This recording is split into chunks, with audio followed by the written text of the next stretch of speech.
That was the other week then, that event? Yeah, well, no, it was on the...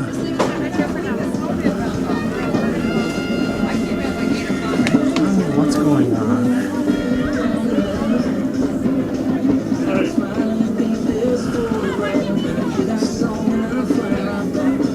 Oh, it says we're live.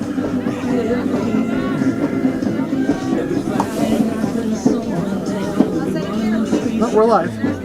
17 people watching. There we go. Yeah, that was weird. I had the pop-up event completed on 11/7. Yeah, because you were on the white game you were supposed to play. Oh, I mean the computer was? Yeah. Oh, okay. I got you.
For coming out and supporting their teams, we hope you enjoy the game. So you have the levels on the other side now, I see. What was that? We don't have those levels on the other side. That graph. I'm never on the previews. I'm always on live.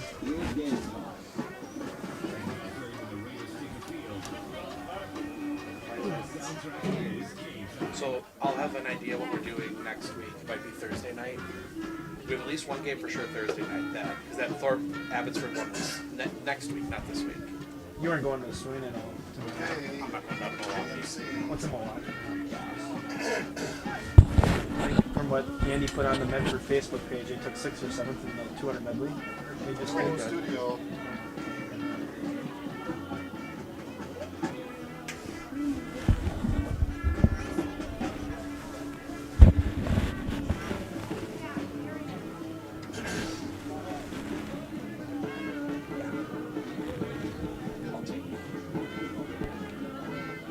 So if they're home, so if they lose tonight, Andy intends with scheduling another game tomorrow, next week, then we'll be a playoff. If it's here, we'll do it. If it's away, we're not traveling. We've kind of made the decision. I wouldn't think it's Medford won. My favorite people right here. There he is, guys. That's my 10th grade biology teacher. That's right. I had your whole family, I think. Except for mom and dad. Yeah, well, my sister moved, but you had my brother, though, right? Yeah. No, if they win, it's here. Because they're the ones. Yeah, they're the one seed. But if they lose, like they did 2 weeks ago, then they might schedule a game, and if it's too far away, we won't go. We're not traveling. I forgot who was the other teams in that little group. Thanks. What was that? I forgot who the other 2 teams were in that group. New Richmond was one. It would be Hudson. Getting I anything? think. No, Hudson's the D1. Yeah, it's Hudson's V1. Because one of those teams had Okay. cancer. Try feeding me somebody over. Yeah, New Richmond was the 3, but I can't remember who the 2 was.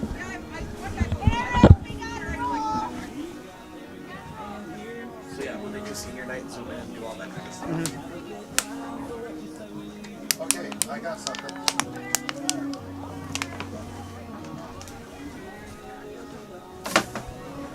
Okay, Carl, I got about 6:45. I'm ready to go at 6:40.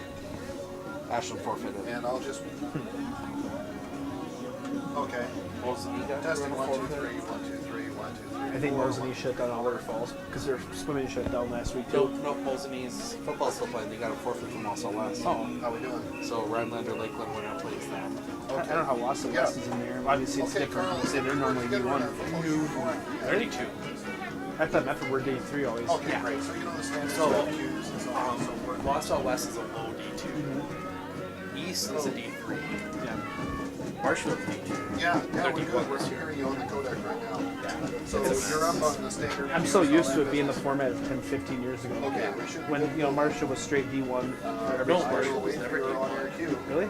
They were D2 size. They got bumped up to D1 because all the D1 schools were so bad at that time.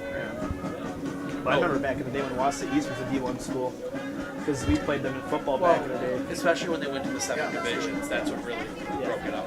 Because Medford back in the day used to be D1 for football. Yeah. Like way back. Because I shouldn't say that. Because when I was in high school, there were only 6 divisions.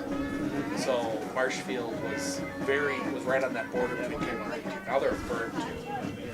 My dad even, because my dad's been a ref or he Yeah. coached Stratford back in the 80s for basketball. He always said that they should have kept it at 6 divisions. It's cold. He just kind of threw everything.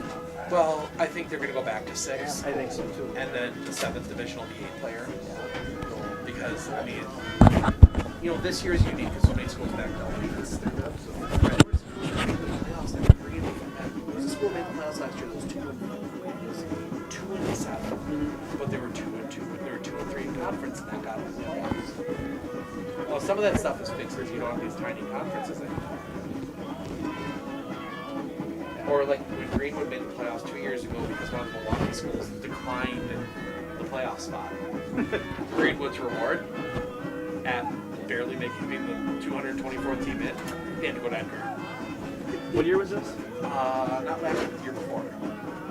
Oh, I thought that was more Yeah. a while back than recent. No, it's very recent. Because I remember they announced the field, and I was watching Travis Wilson's live stream because they were piecing together our stuff for the show the next morning. And then they announced, he puts out there, and we just found out that it was Milwaukee, Obama, something. School engineering.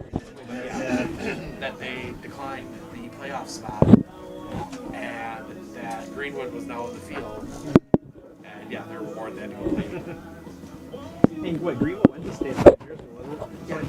Oh, I'm gonna do something here. Well, I suppose Reed Graham or whatever.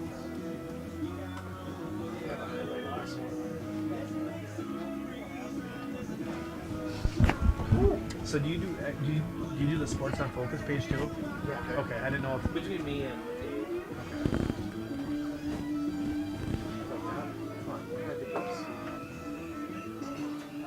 things are gonna look weird on the screen. Here it is. So I'm gonna do this up for you to play during pregame. It's the highlights from the game 2 weeks ago.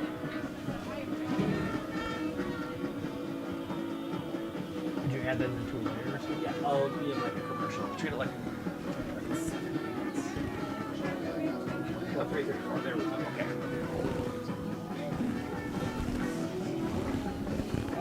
What time is it? We got 5 minutes. Like 10 minutes. Well, no, yeah. So we'll do that one pregame, right? Yeah. So you talk a little bit and we go to break. Yeah, I'll talk a bit about the beatdown they took week 4. No, week 6. Week Or 7. whatever 2 weeks ago was. 2 weeks ago, week 6. It feels weird because this should be level 4. Yeah, because This next week should be state already. Yeah. It just, I'm sitting here looking, it's like, no, this should be level 4. This should be teams punching tickets to Madison. I should be finding a hotel and staying down in Madison. I haven't been on the state football since Stratford won their last one because my dad's a Stratford alum. I was down there last year, got a press pass, wandered around on Camp Randall, got to go right up to center field, middle field for a couple of trophy presentations and stuff. Have you gone to state basketball at the pool? That's usually where I go every year too. 2 years, not this past season, but the season before, we stayed the whole weekend. On a very Got cold night in Medford, Wisconsin, Got it's a time for Warrior division football. media Good evening, pass. everybody. I'm So they Dave get Jensen. a spot. Glad to be with you here at Medford High School with Carl and Knowles in our studios back in Rice Lake. Flipped over the We have the first side round of the playoffs that aren't really That one played playoffs. Washington. What better way to end a season that has been the most No, but unusual Nicolay in played history Washington. with playoffs that because don't Washington really had Foster. lead to anything Remember except an we switched opportunity seats for teams later to that play section 2 to more our training. games. But both I of was these up teams to are that guy happy where to I be think it's able to late. do that. Got down to lower Ordinarily, we would be and we've seen this Foster weekend back down the Dale Johnson for 15 semifinal feet round out and hit a of back the state fadeaway. playoffs That with was the championship games in all 7 divisions on That Thursday was and Friday of that's where next you'll see week that. down in Camp Randall and Madison. Wisconsin. But of course, that was all turned on its head by the virus.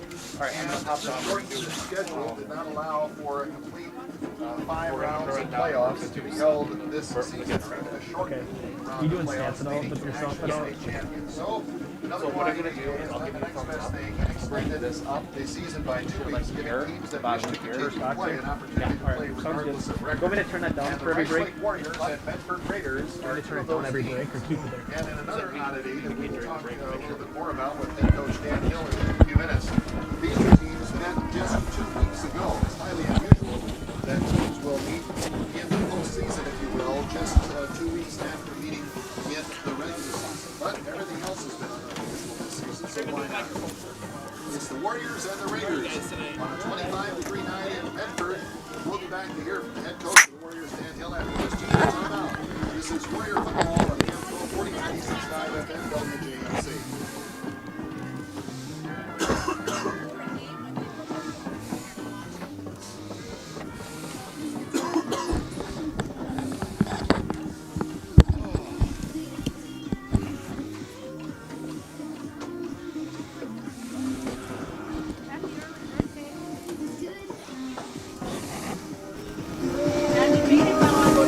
Welcome to Raider Field here in very cold Medford, Wisconsin, as we get set for a WIAA Division II Level 1 state playoff game.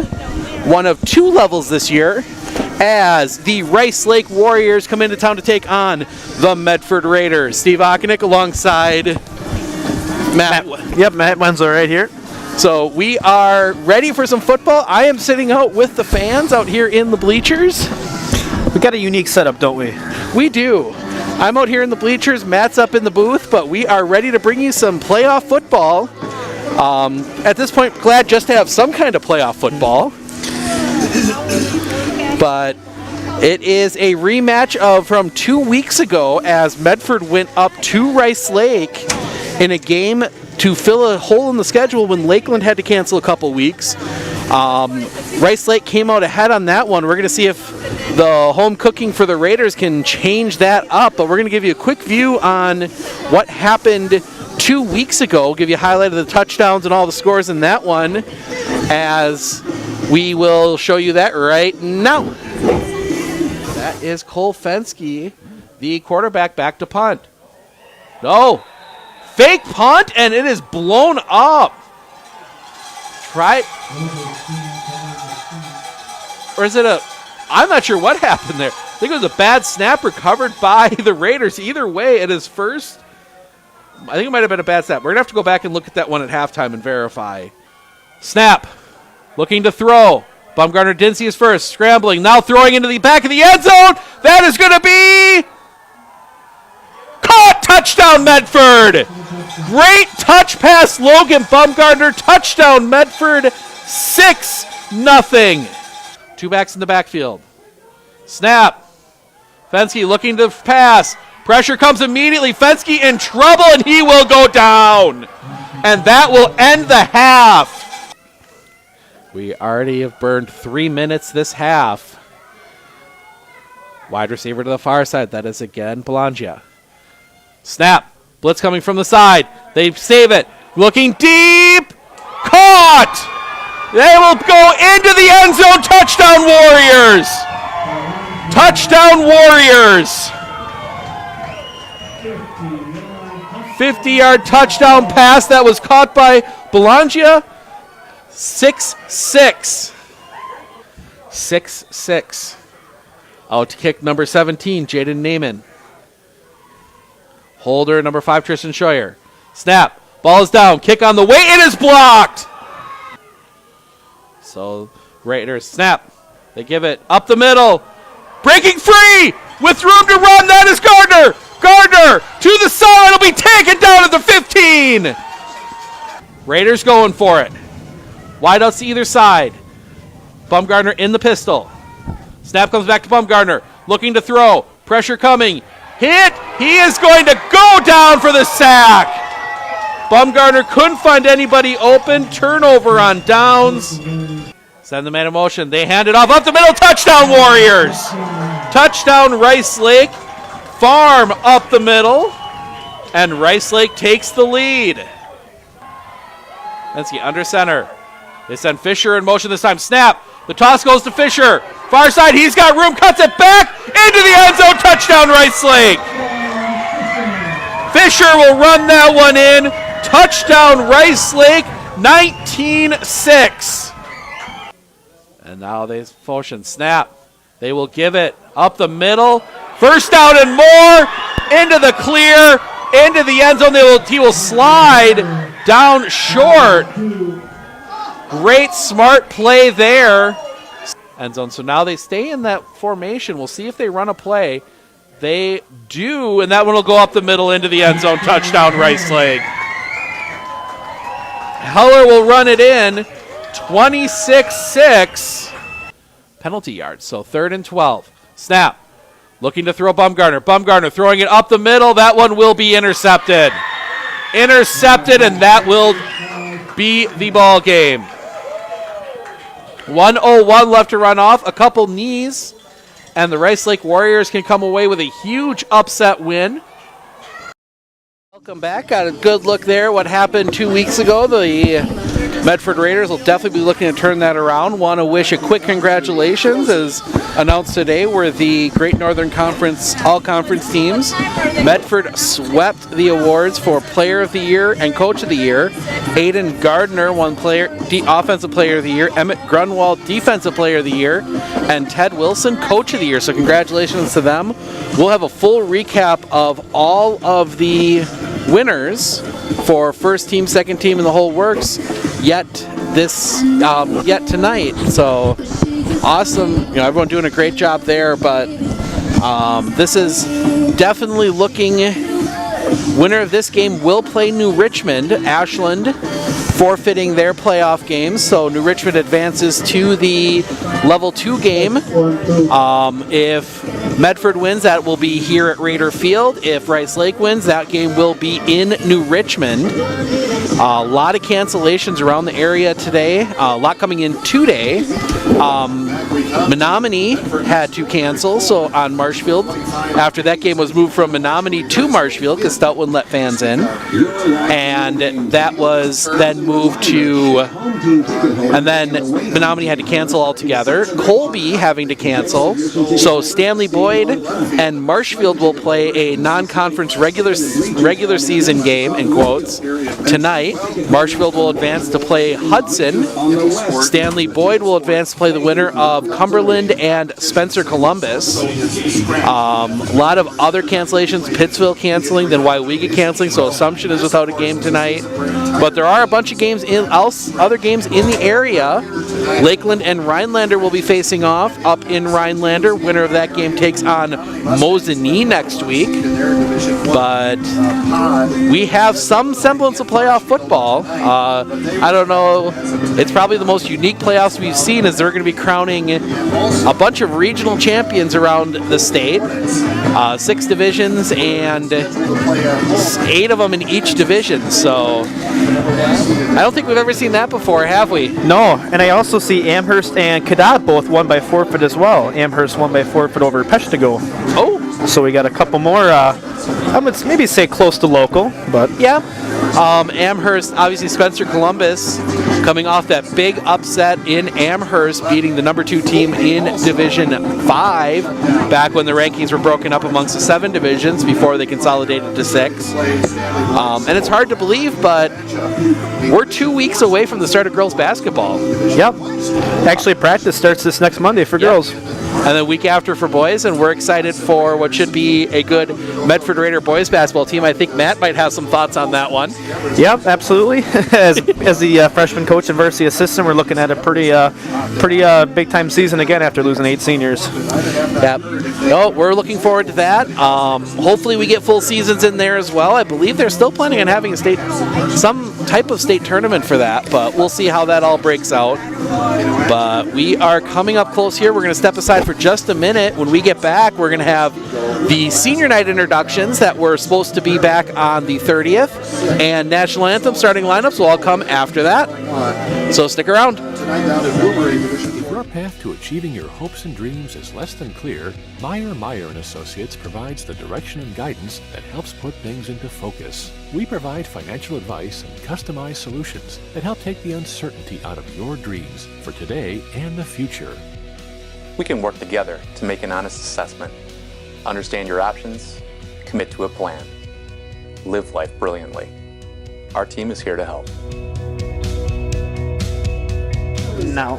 Over Medford in Rice Lake 2 weeks. Send a special welcome to our guests in Rice Lake, their parents, administration, and fans.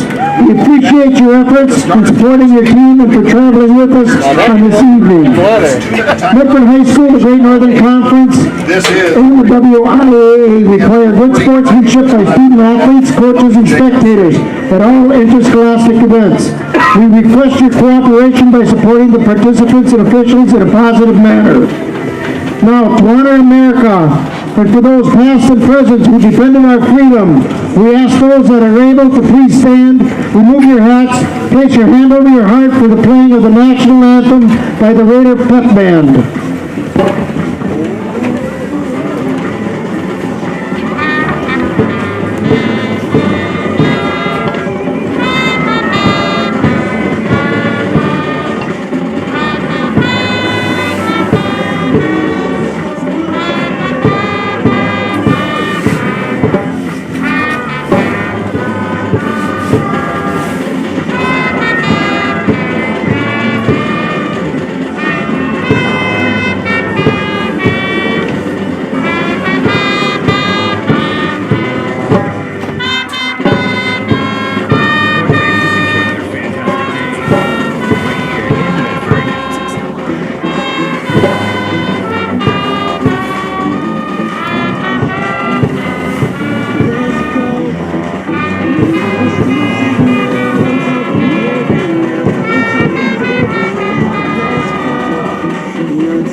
Thank you, Raider Pep Band. Tonight we would like to introduce the Rice Lake Warriors and head coach Dan Hill.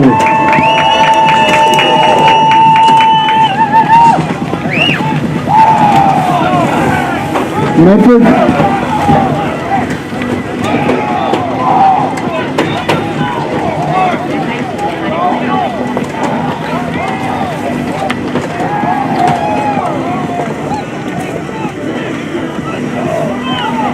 Thank you very much, Carl. Back we come to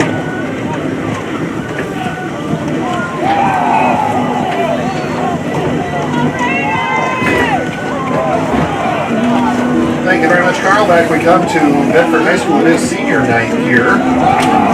Although if the Raiders win tonight, they would win or lose. They would probably play here again next Thursday night. But whatever, you just never know what's going to happen. But parents are out on the field right now with big banners for each one of their kids. Kind of a nice touch here. But Rice Lake coming into tonight with a record of 2-5. They won 2 in a row after losing their first 5. 6 of their 8 games this season, including tonight, teams that were ranked in the top 10 in the state at the time of the game that are currently ranked in the top 10. And if you look at the rankings at the time, Tonight we have the honor it's in there. So that and pleasure of introducing our senior football players who have put in many long hours. their losses were We would start out with number 3, Peyton Kuhn. This is a Rice Lake team that has really come around, and a few plays here and there could easily have been 6-1 or 7-0 coming into tonight's game. Number 5, Trevin Draumeyer. We're scheduled to open the season in Rice Lake back on the 21st of August, where it was a lot warmer. Instead, they came to Rice Lake on the 30th of October, where it wasn't too bad. Take your time. And warm or cold, the Medford Number 8, Nate Rederath. was a team that was averaging about 43 points a game coming into the game in Rice Lake 2 weeks ago, and the Warriors held them to 6 points. And that was largely because Rice Lake Number 10, Nate Doriot. and gave Medford the ball at about the Rice Lake 40-yard line, which they then proceeded to convert. Number 11, Carson Kleiss. 4.4 points per game. They rebounded from the loss in Rice Lake to beat Rhinelander last week, 24-7 up in Rhinelander. This is a Medford team, ideally. Number 20, Emmett Grunwald. Rice Lake, one other team that scored in double figures against Medford this year. That was Ashland, which put up the 26-11 loss back on October 23rd. Number 22, Blaine Seidel. Has forced 2 fumbles. Their defense has picked off 7 penalty boxes. They returned 4 of them for touchdowns. We'll have to keep an eye on that. Their kicking game might be their weakness. They have not attempted a field goal all year. They have had only 2 extra point attempts all season, making one of them. Number 34, Blake Studinger. When you're talking Medford, you got to watch out for their leading rusher, Aiden Gardner. Gardner is a junior, and he comes in with 900 yards on the season in their first Number week. 46, Colton Zurich. That's 128.6 per game, averaging 9.5 yards per game, and scored 10 touchdowns. But the Warriors kind of put the wraps on him in their first meeting as they held Medford to Number 52, Abe Miller. 79. Their other big runner is Emmett Grunwald, a senior. Grunwald coming into tonight's game. 620 Number 54, Brody Doberstein. Carries scored 7 touchdowns. Yeah, I heard And they took advantage of Logan Baumgart, Number 55, Dalton Krug. who completed 10-1-3 against Rice Lake the first time for 94 yards, 1 score, but 1 interception. Number 65, Joe Bureau. They have played each other annually for the last few years. They opened up the season here in August of 2019. Number 72, Jared Jacobson. In this most unusual of the football season. Rice Lake and Medford, as the Medford seniors are continuing to get introduced. They have quite a few of them here who could be playing their final game here on this turf. Tonight, and Number 81, Tyler if Coppets. you will, is Ashland at New Richmond. If they, both of the home teams win tonight, then going by seeding, Medford would Number 82, Carson Church. Rice Lake would have to go up to Ashland. If the Warriors win tonight, they will most likely still be on the road next week, either to Ashland or New Richmond. Remember, they opened the season at Number 88, Riley Herman. 72-degree evening. I would take that right now. And lost a very hard-fought game by 2 points when they failed to convert a 2-point conversion in the final. Coach Ted Wilson and the Medford Raiders. Who knows how close this one's going to be? It was close last time.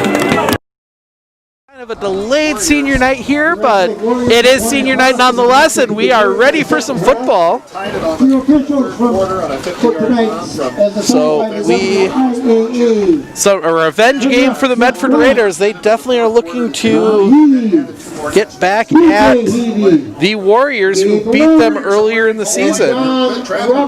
Make sure to let us know in the comments where you're watching from. We'd love to hear and see. I think our record yet is Czech Republic on a game, so if you can beat that, let us know. Medford, of course. Just a note that I'd like to pass on. The girls swim team. From our right to our It's left. definitely a redemption game from the Raiders, Stephen. For sure. 200 medley relay team. Placed 6. So, update on the Raiders swim team. The 200-meter Redley finished 6th, if I saw the post correctly. Morgan Ball. They set a school record in that race, still finished 6th, but that is a good job there as the kickoff, and we are underway. Short kick that'll bounce and be fielded at the 25 and going to be tackled immediately. The Raiders will start from the 25, 1st and 10. We'll have a first down at about their 46 to get my roster flipped the right way. Colton Sirk on the return, but that short kick, he had no shot. Well, it was 2 years ago. Tackle made by Heller. So that will give the Raiders 1st and 10 from, they'll mark it at the 27. Come out in that standard formation. Rederath in the backfield as quarterback. Can't see the running back from our angle. They'll snap it to the running back. That is Gardner. Gardner, left side, will pick up a couple. So Gardner will pick up 2. And that was the concern last week, or 2 weeks ago, is Aiden Gardner was having some difficulty getting going. We'll see what he can do tonight From scrimmage in the football game as they will swap out and Gardner will head to the bench. from their own 30-yard. I know Aiden was frustrated at that last game against Rice Lake, so hopefully I think he's got the energy to make up for it. Handoff up the middle, that is Peyton Kuhn. Peyton Kuhn will get forward. He's going to be close to the first down, but be just short. So Peyton Kuhn will pick up 7, and that will set him up 3rd and 1. On his first carry, and that leaves Medford with a 3rd down and 1. That's exactly station-to-station football. That's the Medford way.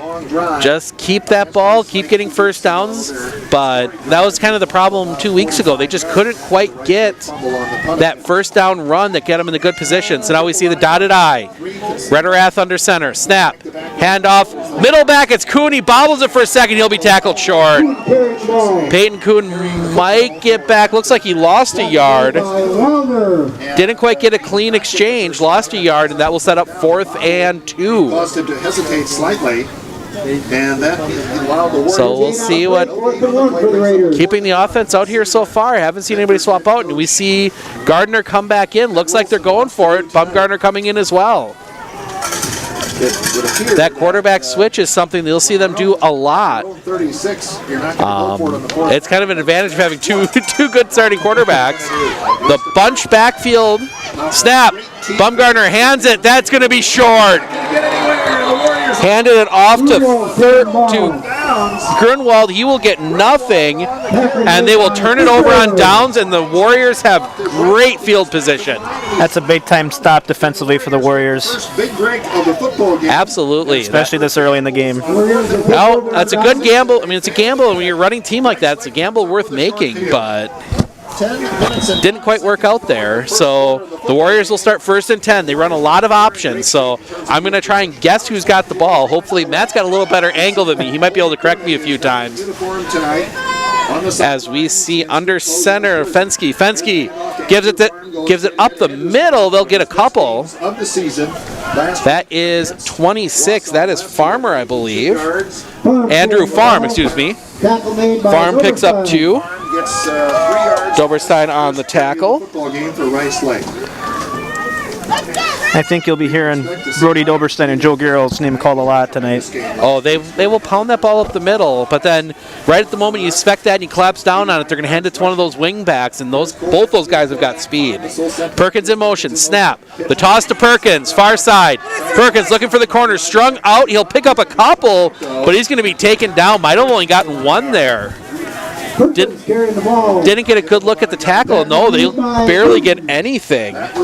We'll call it a gain of 1, but that's exactly what you want to do on that play. String that out like that. Fensky over briefly to get a word from Dan Hill, and then hustles back. So Fensky will come back on the play, heads to the sideline. Sometimes on 3rd down we'll see him look back to the sideline, send some players in motion.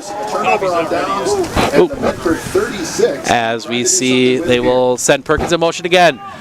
They fake the handoff, goes to Perkins, and he'll go nowhere. Might have fallen forward for a yard. I believe Perkins ended up with it. Yes, he did. Nope, that was 10. And Fisher Fisher coming from the other side. So they pick up one more. That sets up a 4th and 6, and looks like they're going to go for it as well. Both teams gambling here early. A little bit less of a gamble here for the Warriors, as they will send wide receivers to either side. And both wing backs. 4th and 6 for Rice Lake. They'll snap. Fisher will look to throw. Pressure coming immediately. Throwing. Incomplete! Looking on the far side for Tristan Scheuer. That is incomplete. And the Raiders get it right back. 8 plays, 2 possessions for each team. Big time defensive battle so far. I like to see it. Oh yeah. Easily in a first down. Definitely different conditions as well here. We both teams turf fields, but this cold definitely favors a team that is more downhill runners for sure, as Gardner's next to Rederath in the shotgun. Snap goes to Gardner. Gardner looking far side. Turns the corner. He's got room to run. Trying to keep his feet across the 50. He'll be down at the 40. 29-yard run to Aiden Gardner, and that's what he wasn't able to get 2 weeks ago. That is a huge, if they can, they will mark him, check that. They will mark him down 24-yard run. They will mark him down at the 45. But first down, Medford. Probably heard all the parents very kindly informing us it's a first down. Snap. This one will go to Gardner again. Gardner looking to the near side. Gardner looking to make the corn. Gets forward, gets a couple. So Gardner will pick up 2. Running back next off the hip. And that standard offense, snap it to the running back. Bread and butter of the Medford offense for many years now. And we'll see them swap out as Rice Lake could not do anything. They will bring in Bumgardner, the sophomore, at quarterback. Second down and 8. They're going to send 2 wide receivers out to the far side. Pistol formation. That is Peyton Kuhn, and I didn't catch the number on the other one, but it is Grunwald. Snap. The flag on the play, and I think that's going to be a false start against Medford. I think Grunwald might have started early. See what the call is. No! Stand corrected. That is offsides on Rice Lake. Well, we were just talking. That could be a big matchup, though, Stephen. Rice Lake has been Penalties between both teams could end up being a big impact on the game. For sure. So that goes from a 2nd and 7 or a 2nd and 8 to a 2nd and 3. Much more manageable. We see the offense swap out again as Rederath comes back in, and he will be at quarterback. They're going to do that tight line formation. I saw it against Ashland work very well. See which way the snap goes. Snap goes to Gardner. Gardner up the middle. He's going to have the first down and more. He will pick up 5, and that will be a first down. They call it As the Raider fans again very kindly tell us it's a first down. Stephen, I talked to some of the guys this week, and they were hopefully, after watching film, they were confident enough that they can make those adjustments that they didn't have in that previous matchup. And it looks like they have so far. Offense definitely moving a little better as Grunwald, the lone back, snap. Fake the toss to Grunwald. Bumgardner looking to throw. Pressure coming, throwing deep towards the corner of the end zone. That one will be intercepted. Intercepted in the end zone. That'll be intercepted by number 11, Alex Belongia. So that is, just as we say they were, so that is an interception. That'll go to 11. And Gardner triple team down that right sideline. So they will get the ball at the 20, and they turn the ball over again, and Rice Lake with another opportunity. It looks like Medford had the momentum this drive, and you never know what could happen though if you don't convert all the way. Very true. That was probably a throw. I don't know if I would have made it, the double coverage like that, but a first down in 4 tries. Learn, as they said, a man in motion. Handoff goes up the middle of Farm, quickly closed down. No, it doesn't go to Farm. Who had it? No, they gave it to Perkins, and he barely gets anything. Farm went through first. I thought they gave it to him. Oh, it was a fumble. Check that. It was a fumble. I didn't even see the ball come loose, but either way, it'll go down as a gain of half a yard, so we'll call it 2nd and 10. The ball is on the 20, so they gained about a foot, maybe a foot and a half. As we are already coming down to the only about 6 minutes left, halfway through the first quarter. Sensi, they'll send Fisher in motion. Handoff goes to Farm. Farm up the middle. You will have nothing. maybe gets a couple. Farm carrying the ball. Farm will get 2 as this defense really doing a much better job against that option. Something the Raiders don't see too often. Farm on his second carry. He's got I don't know, you've done more Medford games than I have this year. 8 for Rice Lake. I don't know, is there anybody in the Great Northern that runs this kind of option offense? Not really. If you look at like Merrill, you see Mosinee. Mosanee's more of that air raid passing type game with dual at quarterback. But otherwise, like Merrill, most of those teams, they just do a standard pistol and spread. As they come back, they will send Fisher in motion. Snap, fakes the handoff, looking to throw. Looking here near side, Belange's got it, but he breaks it in. Makes the catch, 20, 15, or not 20, 15, 10, 5, touchdown Rice Lake. 80, 78 yards, and that is a touchdown, 6-0 Warriors. They made the mistake. That's a big time play. In games like this, that's going to come and look at the end of the game, and you look back on it for the Raiders on film. It's going to be frustrating to look at. We saw that Belange's got some height on them, and he's got some speed. So Fensky on to kick the extra point. Get the point after. Snap. Flag on the play. No kick. We're going to see what the call is. See what our call is. I think it might be Has one penalty in the football game, dead ball foul. it is an illegal procedure, so that is the second penalty. That'll push it back 5 yards. Stephen Belongia is a very good athlete on the basketball court as well, as we've seen them this last year when we played them non-conference. But also Rice Lake, 5 starters back from last year's basketball team, so they should be an impact in the Big Rivers up there too. And I think they're even on your guys' schedule this year, aren't they? Depending if we don't have cancellations, I believe they are. Snap comes down, ball down, kick on the way, blocked, it will now good. Blocked, I believe 55 got his mitt on that one. That is Dalton Krug, the senior, getting in there, and we'll make it 6-0. We're going to take a 30-second timeout. We'll be back with a kickoff right after this.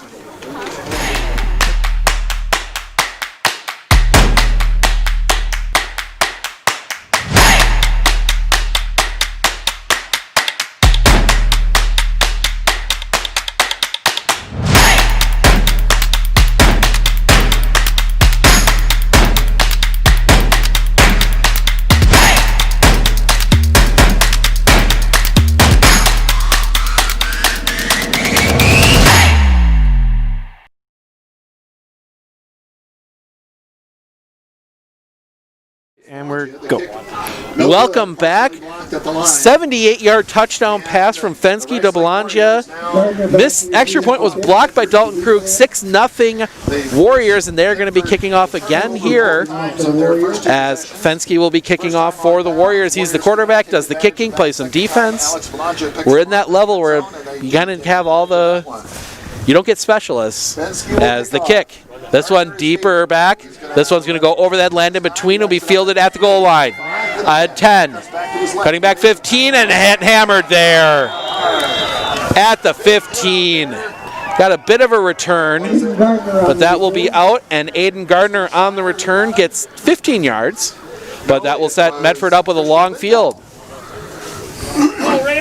as they will start from right on the 15-yard line.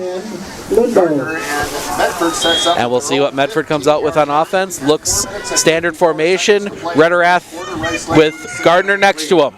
Snap comes to Rederath, dropping back to throw. Under pressure. Tucks it and runs. He's got room. He's got the first down out across the 25. 11-yard run, Rederath. Made by Nolan. And that will give him the first down. Whoa, they give him 12 yards on the run. Rederath saw the opening, didn't see anybody open downfield, just tuck and ran. Nate always a relentless athlete on all aspects of the field. Snap goes to Gardner. Gardner heading far side. Tries to cut it back, but he's going to be swallowed up right at the line of scrimmage.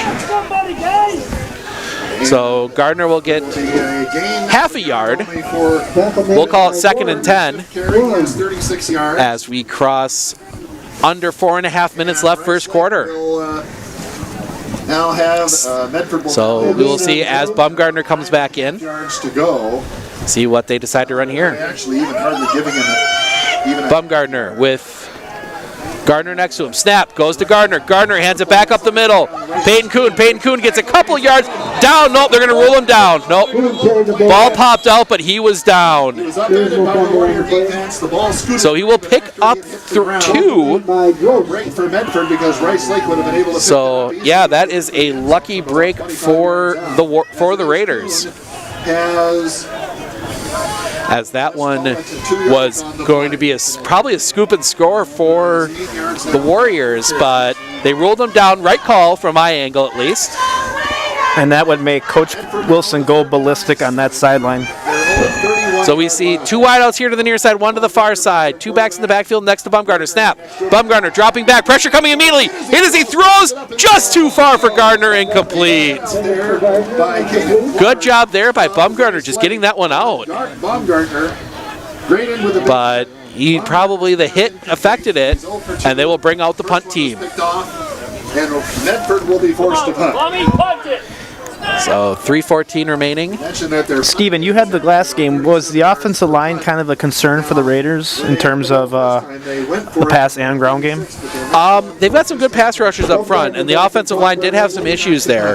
They seem to be doing a little better, but that was just, I think they sent more people than they could guard. It's a high snap. Bumgarner gets it down, and he sends a high punt. Fair catch called for over his head. And it will take I think it might have, no, almost looked like they might have touched him, but no. And that ball is going to be downed at the 38, and the Warriors will take over from there. Bumgarner on the first punt of the football game. This is kind of nice. I mean, just 2 weeks ago, I kind of still remember most of the names and the numbers, so it's making things a little bit easier here. But it'll be 49 at the 49 of the Warriors. 1st and 10, just over 3 minutes remaining, first quarter. They will come back in that same formation, 1 wide out to the far side. That is Bologna. Fensky under center will send Fisher in motion. Fumble! Be picked up. Fensky is going to get back to the line of scrimmage, maybe pick up half a yard. So Fensky we'll give him 1. Dalton Krug on the tackle. 2 carries, 2 yards. Yeah, that was an opportunity. We've seen both teams have issues holding on to the ball. I think definitely the first real cold game anybody's had so far this year. I mean, considering this is usually level 4 week. It's about 25 degrees right now, so you probably are right with it being the coldest maybe at game time of the year. Yeah. Fisher in motion, snap. They hand to Fisher going up the middle. They stop him there.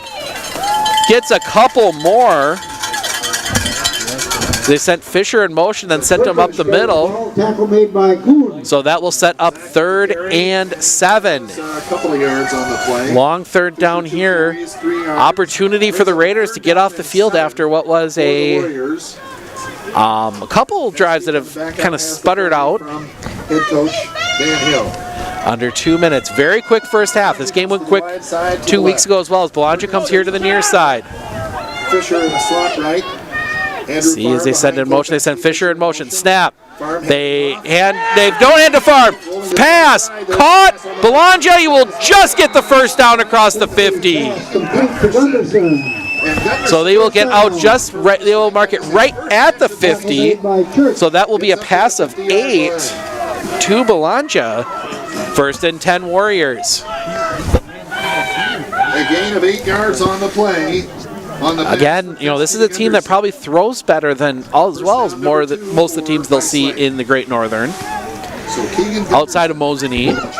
One stat to look at is the pass defense for the Raiders. They gave up 160 yards to the Hodags last weekend. Handoff up the middle. Farm is going to get all the way out, and he should have a first. Nope, they're going to mark it a yard. See where they mark it. He might be inches short. Inches away from a first down. Yeah, he will be inches short, so a gain of 10 for Farm. Just right up the middle. They're trying to make a decision as to whether or not he got the first down. No, they are. Oh, wait a second here. Yes, they're going to take a look. Now they're going to give him the first down. So they do give him the first down. First down for Rice Lake. A 10-yard gain. So now we will see them come back out under a minute. First down number 3 for the Bologna to the far side. 40. Here's Fensky under center. Formation, snap, motion. They hand it to Farm. Farm up the middle is going to get a couple. Farm will get 2 more, Moves on the stop from Medford is Joe and it'll be Carroll. 2nd and 8. It'll be a gain of 2. You know, they're doing a good job on Farm. That was part of the issues they had 2 weeks ago was, I mean, Farm was getting 3, 4, 5 on first down, and when you got that short distance to the second, that short second and third down, it gives you, opens up the playbook a little bit more. I think the cold's affecting my tongue. Blancha to the far side. Standard formation. Send Fisher in motion. Snap. The handoff goes to... No! Farm doesn't have it. It's Fensky. Oh, man. Fooled everyone, and Fensky's going to get the first down. He's going to pick up 13. I thought they hit him right at the offense at the line of scrimmage for a stop. That's what happens when you're good at running the option. Is you even fool the experts up in the booth. Is they're going to let this one run to the end of the half. We're going to go to end of the quarter. We're going to swap sides of the field. We're going to take a quick break. Be back with the second quarter right after this. In 1 minute, this is Warrior Football on AM 12. Fairway Independent Mortgage Corporation. We close loans fast. Homeowners, home buyers, and realtors love it. Fast? Anybody can claim they're fast. You're right, but we'll guarantee it. Our branch will close your loan in 30 days or less, or we'll pay your closing costs. Why wait longer to be in the home of your dreams? Why worry about delays that could affect your closing? At Fairway, we're fast. We guarantee it. 30 days or less, or we'll pay your closing costs. Call today to find out how you can be in the home of your dreams. Faster with Fairway.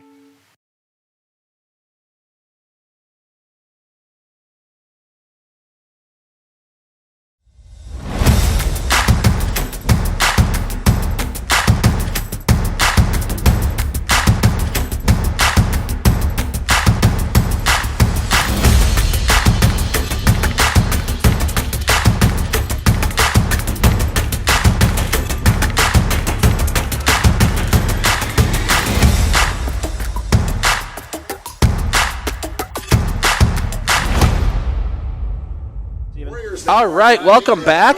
Offensive lineman running on late as they get set 1st and 10 from inside the 30.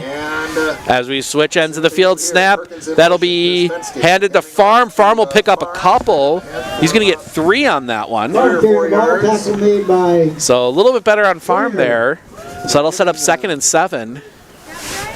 It's not a complicated offense. Yard on that first play. So I mean, it's basically send a guy in motion and pick who you want to hand it to. But Fensky under center. Blanja not on the field for this play. They send Fisher in motion. The handoff goes to Perkins. Perkins up the middle. He's going to have the first down at the 15. Still pushing. He gets down to the... Wait, they're saying fumble. They're saying the ball might be loose. Do we have a fumble? Digging through the pile. We'll see who's got it. A couple Medford players were pointing. Medford is saying they've got the football. We're going to see Medford football. Fumbled. Medford recovers. 1st and 10 Raiders. Couldn't see in that big pile. They fought for it, and it is first down Medford. We are now even on turnovers. That could be what the Raiders need to get that spark, though. For sure. I mean, that's just one of those things that just works out in your favor. And that's one of those dangers you have when you fight too much for extra yards is, you give an opportunity for the defense to strip it, and they stood them up, and they kept them up. And some good hands there, got it loose, didn't see who recovered it. 14-yard line. But now we'll see the offense come out. Bumgardner with 7. And here's Baumgartner. That is Schreiner. Standoff up the middle. That goes to Gardner, and Gardner bids a big gain. Gardner will pick up 8. 3-yard line. Tackle made by Shire. And that'll set up 2nd and 2. And that is a good start for the Raiders, and that is something that is so important in this offense. As now we see Gardner and another player come off, and some new players come on. Rice Lake leads it 6-0. As we see the dotted I with Grunwald dotting that I. Snap. Handoff goes to Emmett Grunwald. Grunwald looking to get to the far side. Flag comes in late.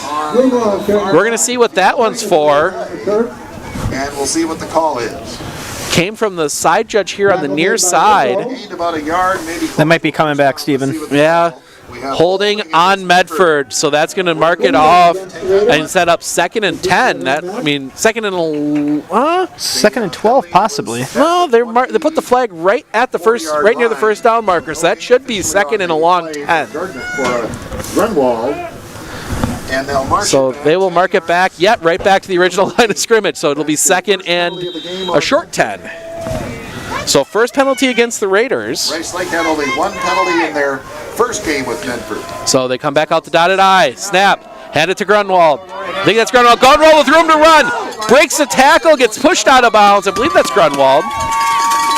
Gardner on the back. 28 and 20 look very similar in these uniforms. So, Stephen, sorry, go ahead. Oh, no, go ahead. I was just going to say, I talked to a couple of parents for the Raiders here the other day, and they said the thing that concerned them most about the Warriors was the speed. The overall speed of the Rice Lake defense just made it hard for any opportunities for that Medford offense. Well, the slippery field is definitely evening that out as they stay in that dotted I. Snap. Handoff. Back. This is Grunwald. Grunwald will turn the corner, and he's going to pick up 2. So Grunwald will get 2. He is brought down after a gain of 2 yards on the play. And positive yardage. He's now got 2 yards. Gonna have to warm my pen up for a bit. 10, 11, and counting in the first half. So 2nd and 7. Oh, they'll give them 3. 2nd and 7. 2nd down and about 8 for the Raiders. So they will come out right on the 30-yard line. And they stay in this dotted I. It's been working. Bumgarner under center. Snap. Bumgarner will keep it. He's looking to throw. He's got a guy open. Takes the catch, but goes down and actually going to lose a yard. Down to his shoe tops to pull that one down and then so that will be a completion for -1 yard to Peyton Kuhn. Peyton Kuhn probably would have been better just letting that one drop. I mean, as soon as he started slipping, just let that one drop and take the incompletion. But it sets up 3rd and 8. And points off turnovers are key, so this is a very big 3rd down for the Raiders. See more of the standard offense. Snap goes to Gardner. Gardner looking to turn the corner. Flag comes in. Gardner will be near the first down marker, but we'll see what the flag's for. Gardner with the carry over to the right side. Looks like that might be against Medford, but we'll see. I think it's against Medford again. Yes. That is a hold against Medford, the 2nd hold on the drive, and that negates the run. And that is another 10-yard penalty. 10-yard flag against Medford. They'll march. And that will set them up 3rd and... Holding is the call against the Raiders. That's going to be 3rd and 19. They'll march it all the way back to. So 3rd and 19. That is a tough penalty. That really total is probably a 19-yard penalty when you count in the fact that they were near the first down marker. That brings up a 3rd down. And this is not a team that's built to convert 3rd and 19. 15 yards to go for the Raiders. Grunwald. Wideouts coming wide left. So they come out. Now we see 4 wide receivers, 3 to the near side, 1 to the far side. He caught the touchdown. Snap. Their first time. Bumgarner looking to throw. He's under pressure and goes down. They get the sack back at the 15. That is going to be a sack and a loss of 8. And that will send the punt team out. Offense they were kind of starting to get it moving, but the speed of this defense just too much for them. And Bumgarner will be back to punt. Go Bummy! Not very often. We're not used to seeing the Raiders at this point of the game scoreless. Very true. That one is long. That'll be fielded. On the run, dropped! The Warriors will come up, they'll recover it at the 40.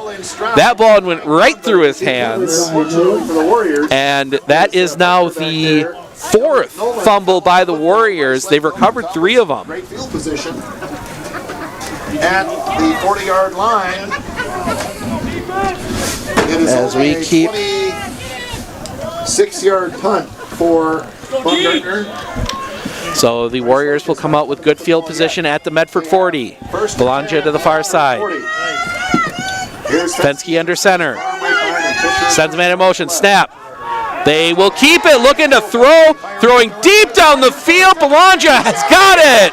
inside the 10. Just a pitch and catch.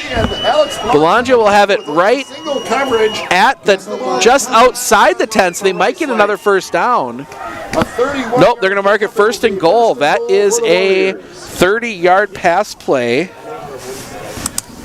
And every pass play has gone to Belanger. And now he comes off the field. All right, it's still first and goal.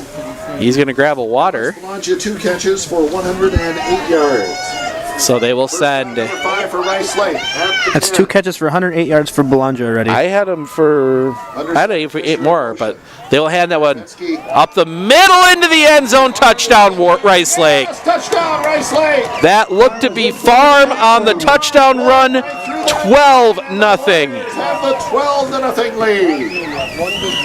Just like that, 12-0. Again, you can't give this Warrior team a good field position. And we're going to see if they go for 2. Looks as if they're going to kick it. And the Warriors left 12-0. Let's see if they kick for 1 or We'll go wait for and 2. see. Nope, they're going for 2. They keep the offense on the field. They did 2 2-point conversions against Wausau West last week. So they will come out in that standard formation. I'm guessing it's going to go to Farm.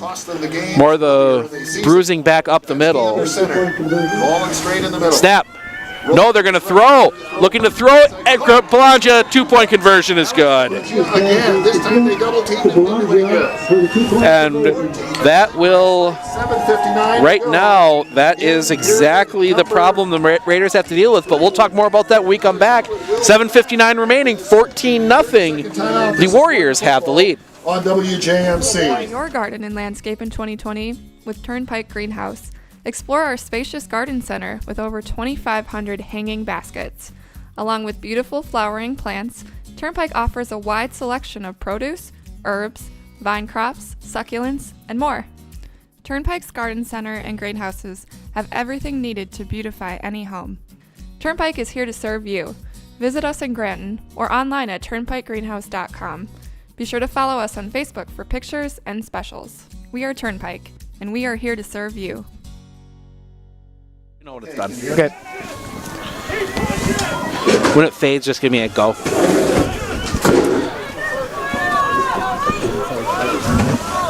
time for it. Yes, I can. Steven. Yeah? You're good. Oh, welcome back. A touchdown run by Farm sets up another score, 14-0 Rice Lake with the lead, and they are kicking off. Fensky will send this one deep. That one will be fielded by the up man. They will hand it off to Grunwald. Grunwald will get an opening for a second, but he's going to be swarmed at the 15. He'll actually get out to the 18. Grunwald had an opportunity, but just couldn't quite. Trying to get a little fancy there, and almost had it for a second. Looked like he might have had a window, but that closed down quick with that speed. On a 10-yard run by Andrew Farm. So now we will see the offense come back out. Period. And then See what they look to do. I mean, outside of those holding penalties, they had the offense moving. So there's some opportunities there to see if they can keep it moving. So they're going to come out. They're going to send Medford 10-yard line.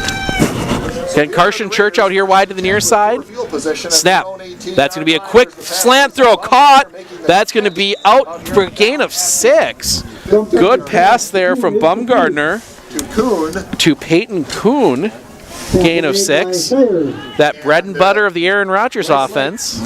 Slants and outs. That is a difficult route to cover. So that will set up 2nd and 3, gain of actually 7. To recap here, what has been going on? Bumgardner with the pass. That's his first positive yardage. Look now in the pistol, Bumgardner. Snap comes to Bumgardner. He hands it off up the middle. That is a first down. That is a first down. Grunwald on the carry. He will pick up 4. Grunwald on the carry has a first down for Medford. So Grunwald will carry for 4. First down. Just outside, just at the 31. So a good start on the offense for the Raiders. Grunwald's 4th carry, he has 11 yards. Seeing him change up a little bit from what we would consider the standard Medford offense as they keep wide receivers. Now they're going to bring Peyton Kuhn in motion across the formation. 31-yard line. Kuhn and Church here on the near side. Snap comes to Bumgarner. Bumgarner toss, dropped it. That is picked up by Rice Lake. They will have possession. Fumble by Gardner on the I don't think he quite ever had a good grip on that one. And that is recovered by Rice Lake. They will have 1st and 10 at the 20. Second turnover so far, the Raiders. Just not what Coach Wilson wants to see out of that offense so far. No, they can't afford to give Rice Lake this kind of field position with that offense. So they have an opportunity to really blow this one open. As we will see Fensky under center. Belongia here to the near side. Fensky at the 20-yard line. Sends Perkins in motion. Toss goes to Perkins. Outran his defender, but he's not going to get much. Good play there by... Might have been Chubbs Gooden on that tackle. Number 30, Caleb Gooden. Saw Perkins run right past, and he's coming off with a little bit of a limp. So Fisher, we'll see Fisher come back on, but Perkins comes off with a bit of a limp. That, that's something that might be an issue for Rice Lake, as he is a big part of that offense. So now we see on his side of the field, number 3, that is Hunter Heller. They send Fisher in motion. They're going to hand to Farm. Farm goes up the middle. He's going to get a few. He'll get out inside the 15 down to the 14. So he will get a gain of, we'll call that a gain of 4. And he's filling up the stat sheet quickly. Good night, 33 yards and a touchdown. Perkins still on the sideline, just kind of holding that foot up. Looks like he's okay. It looks like it's more of just not still the limp, but they will keep Heller on that far side. They will send Heller in motion. Fensky will keep. Fensky will get to the corner, but he won't get the first down. He's going to be about a yard short. Fensky will pick up 1, and we'll see what they decide to do from this far hash mark. It's 4th and 2. The ball is at the 13, make it the 12. And they will making a decision. Looks like they're going for it. Opportunity for the Raiders here to get off the field and prevent a score, as we're already under 5 minutes left in the second half. Fensky under center. He's going to stand up. They're going to see if they could get somebody to jump, but Heller will reset. 4:45 and counting in the first half. And now he goes back down. Sends him in motion. Snap. They will stop him. I think he's going to be. See where they mark it. He may. We'll see if Let's see where the mark is. Looks like they might. They do not have it. First down, Medford. Coach Hill gambles, and they don't get it. The Medford defense holds strong, and the offense gets another opportunity. 4:36 remaining in the half.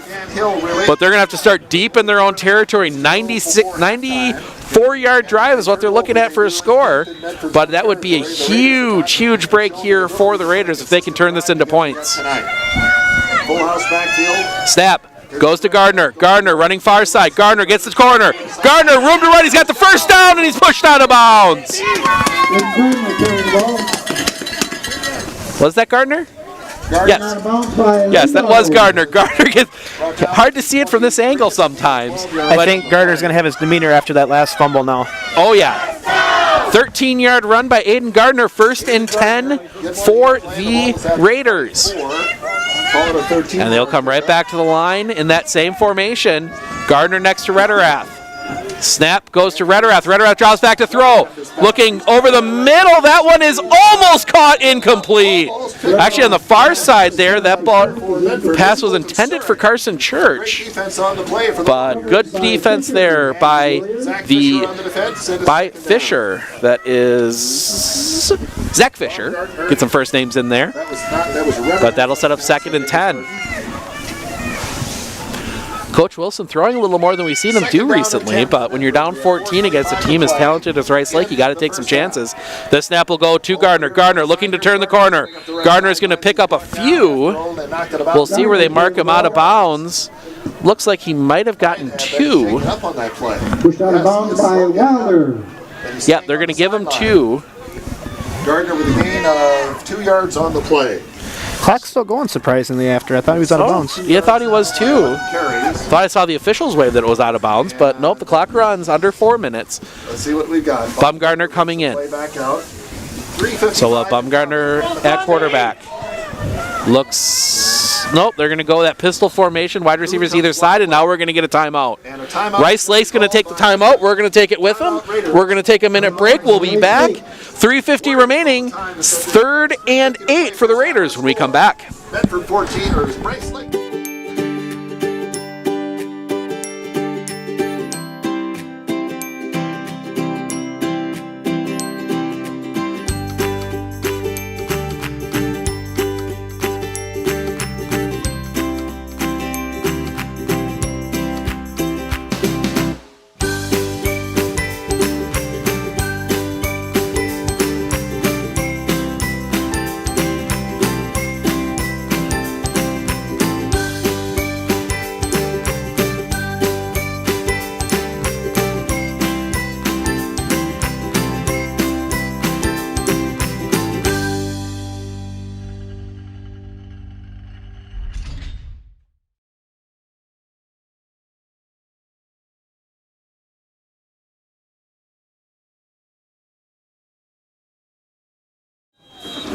Third and 8 for the Raiders, looking to keep this drive alive. They'll send a man in motion. Snap comes back to Bumgardner, looking to throw. Pressure comes immediately. Bumgardner spins out of it, looking to run. He's got room. He can't reach. Where are they gonna? They're gonna mark him right near the marker. We're gonna see. Looks like he would be. They're gonna mark him short. Yeah, looks like it's just short. They're going to give him the first down. Wow. Wow. I'm going to have to check. Did they ban bringing the chain gang out? They marked it short, but I'm thinking either the main ref or the side judge had to remark it. Yeah, must have, because they gave him the first down. So 1st and 10, Bumgardner on the 8-yard run. And now after that sack, he's got 0 yards rushing as we see Nate Rederath come out here to the near side as a wide receiver. Snap. Bumgardner looking to throw again. Throws it here near side to Rederath, too far, incomplete. So Rederath, probably good it was incomplete because Rederath was probably going to take a big hit there. 25. Elliot Nolan was bearing down on him hard. That'll set up 2nd and 10. It will be 2nd down and 10 for Medford. Clock stopped with 3. Technically the second incomplete pass, but only the first real incompletion if you count the interception. But now Rederath in that standard Medford formation. Snap goes to Gardner. Gardner gets past the first guy, but he's in trouble in the backfield and he's going to go down. That first guy through really slowed Gardner down. He never really could get any momentum. He's going to lose 2. I think that Warrior defense was anticipating that play that Medford was going to run. It's one of those downsides. If you got a team that can stop that, you see that formation, you kind of know what's coming. From their own 33. So you can kind of jump that. That might be an opportunity to fake that and then drop back and throw something because that defense is selling out right now. But instead, it's going to be 3rd and 12. Bumgardner in the backfield. They're going to send 3 wide receivers to the near side here. Rederath, Grunwald, Kuhn. Church out to the far side. Backing off. Snap comes to Bumgardner. Throw in the middle. That is going to be caught. That is a catch. That'll be a catch out to the 40. So that's going to be a 8-yard play. It is a gain of 6 yards on the play. To Church. 4th down and 5 for Medford. And Medford in a manageable 4th down situation. That was Grunwald on the catch, if I'm not mistaken. Not sure who had the catch. I thought I saw Grunwald on this side. But Grunwald on that catch. Okay. I'm hearing the radio guy. I don't know. Did you see who it was, Matt? I couldn't tell on the far right side. I was just focused on the left. It might have been Church. I'm not 100% I think sure. It was Church.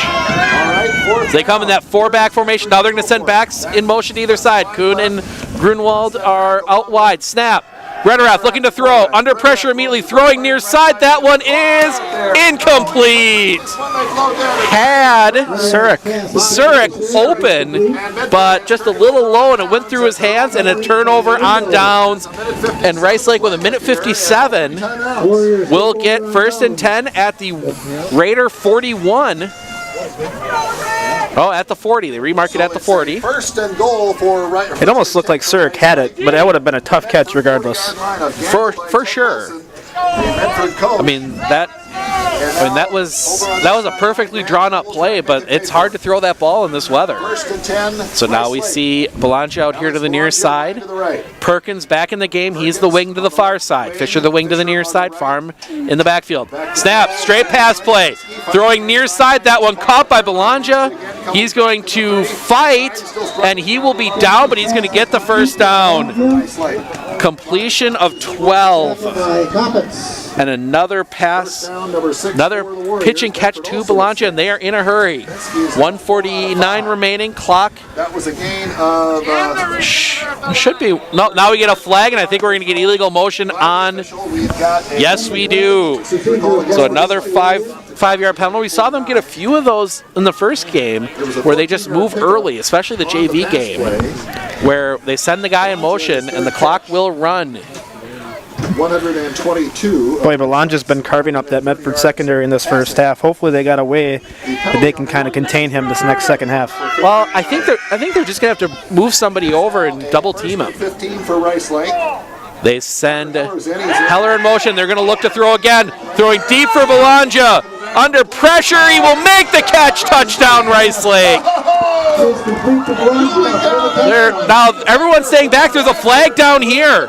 There's a flag in the backfield. I think it might be, that's holding against Rice Lake.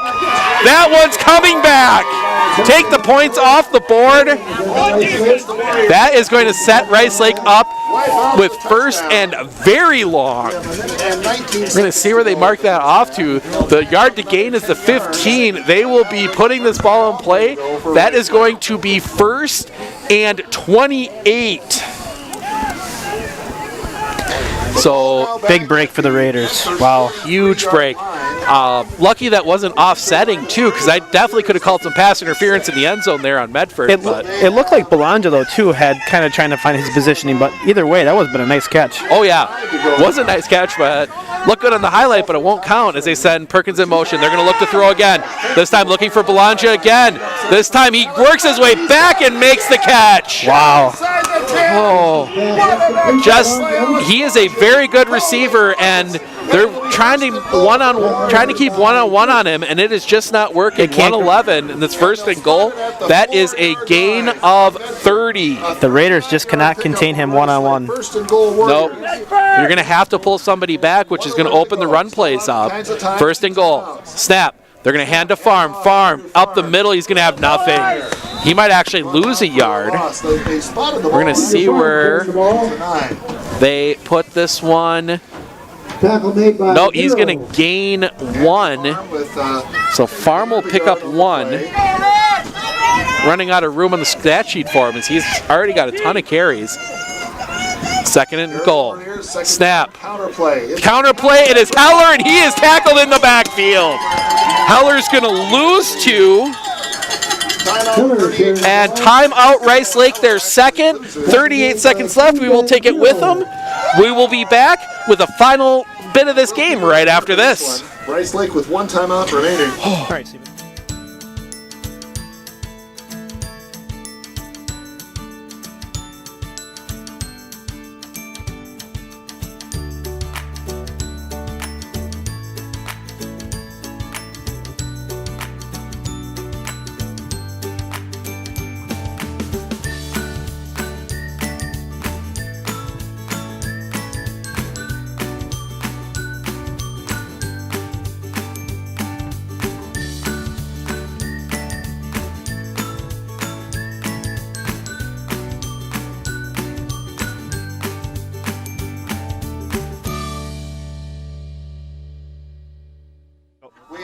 All right, we're back early as they come out of the timeout early. 38 seconds remaining.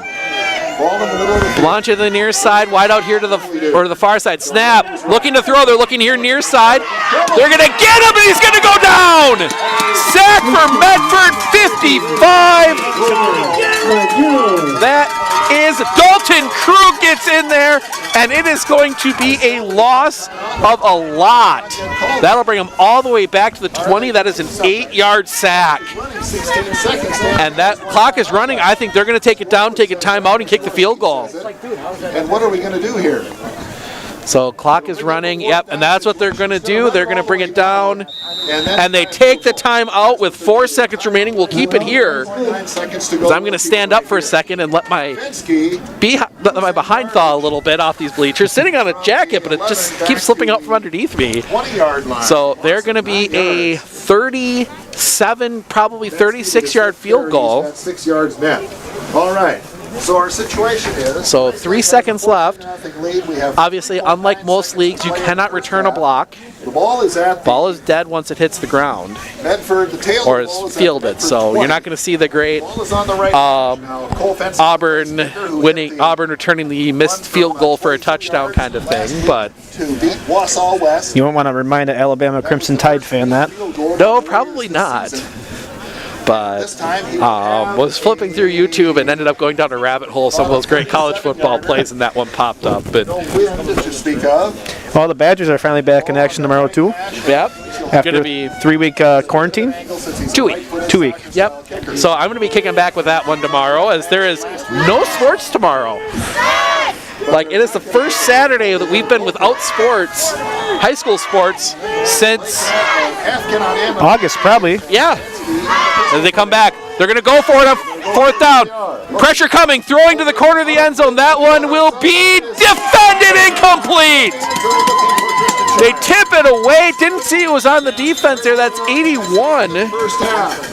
They were trying to Look at this sheet here quick. 81. Tyler Cappett's on the tip, and that will send us to halftime. Medford survives a late challenge from the Warriors, but they're still down 14. We're going to take a bunch of breaks here, and we'll be back with some thoughts in a little bit. So stick around. Hi, I'm Corey Hoffman with Marshfield Insurance. Today we're going to talk about a topic that's very timely right now, and that is the damage that water can do if it gets into your home or any other building. Surface water coming into a building is generally not covered by any sort of standard property insurance policy. You can buy flood insurance to protect your property, but the time to do that is now because there is usually a 30-day waiting period before coverage applies. So when you see the water rising up in your backyard, it's too late. You need to call your insurance agent at Marshfield Insurance here and have a discussion about flood insurance if you're concerned about that. Another situation that we see very commonly is a backup of a sewer or drain, and we most commonly think of this happening in a sump pump situation where the sump pump fails either due to mechanical failure or loss of power. Your sump pump well fills up then and you get water in your basement, and it could damage flooring or wall coverings or any property that you have sitting down there. Most insurance companies offer an endorsement to buy coverage for damage caused by sewer drain backup, and they're very reasonably priced. So if you're concerned about the damage that water could do to your home this spring, please call your agent at Marshfield Insurance and have a conversation about flood or water and sewer backup. We'd be happy to help you.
Medford Bank, originally incorporated in Marshfield, has been around for 100 years, and in those 100 years has grown tremendously and continues to do so. With locations in Colby, Greenwood, Marshfield, Medford, Stanley, Thorpe, and Withee, they are always looking to be part of your family, business, farm, or nonprofit. For personal loans, business loans, life insurance, or homeowners insurance, stop by one of their 7 convenient locations and see how they can help you move forward. Hi, I'm Justin from USL or Northside Computers. Computers are more important than ever because of work-from-home setups. So I just wanted to let you know we do offer a variety of services for computers, such as Windows cleanups, virus removals, data transfers, as well as free diagnostics. So if you're looking at having a computer upgraded or serviced, you can keep us in mind at USL or Northside Computers at 907 South Central Avenue here in Marshfield.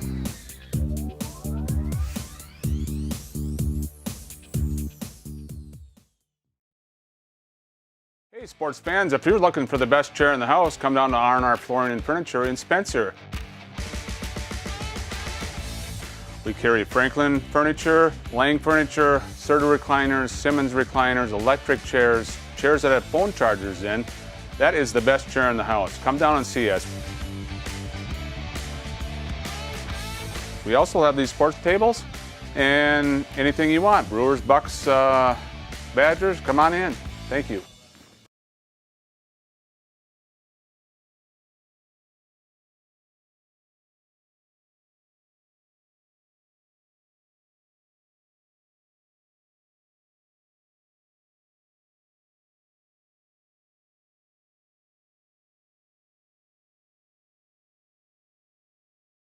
Work with your local Prevail banker to reach your goals to own your financial future. I definitely would recommend Prevail Bank to other businesses and have in the past. You can control your future today with Prevail Bank.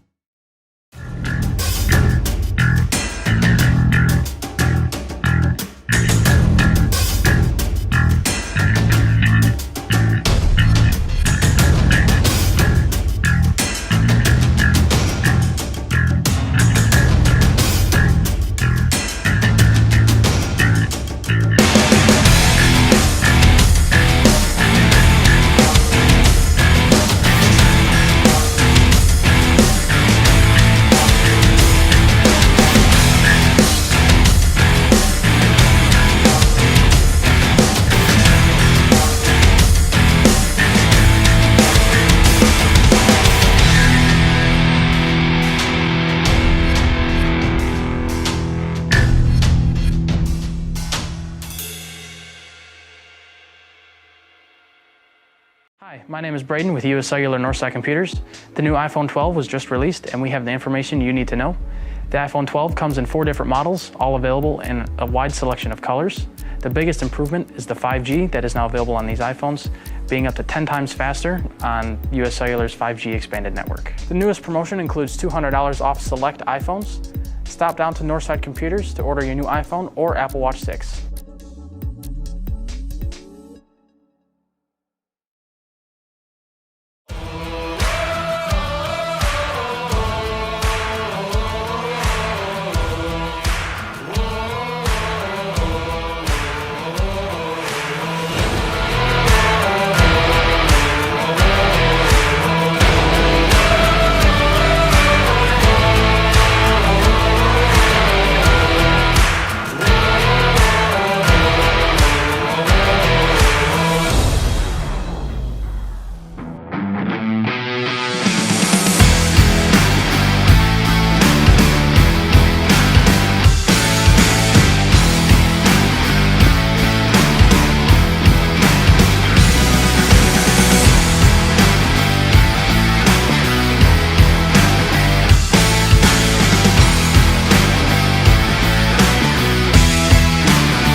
Braden. I'm with US Cellular Northside Computers. I'm here today to talk to you about our expanded JD Power award-winning network.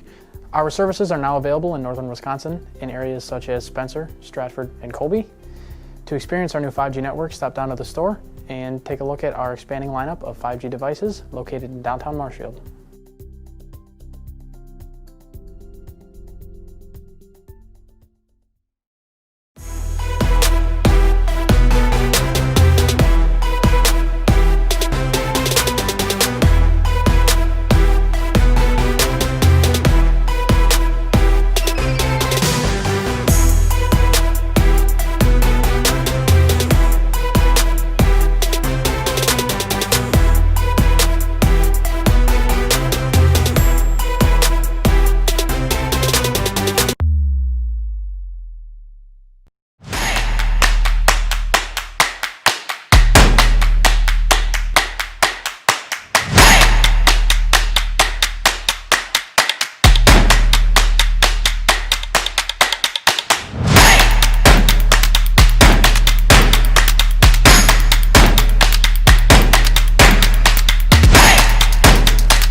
All right, welcome back here to Raider Field. 14-0, Rice Lake with the lead.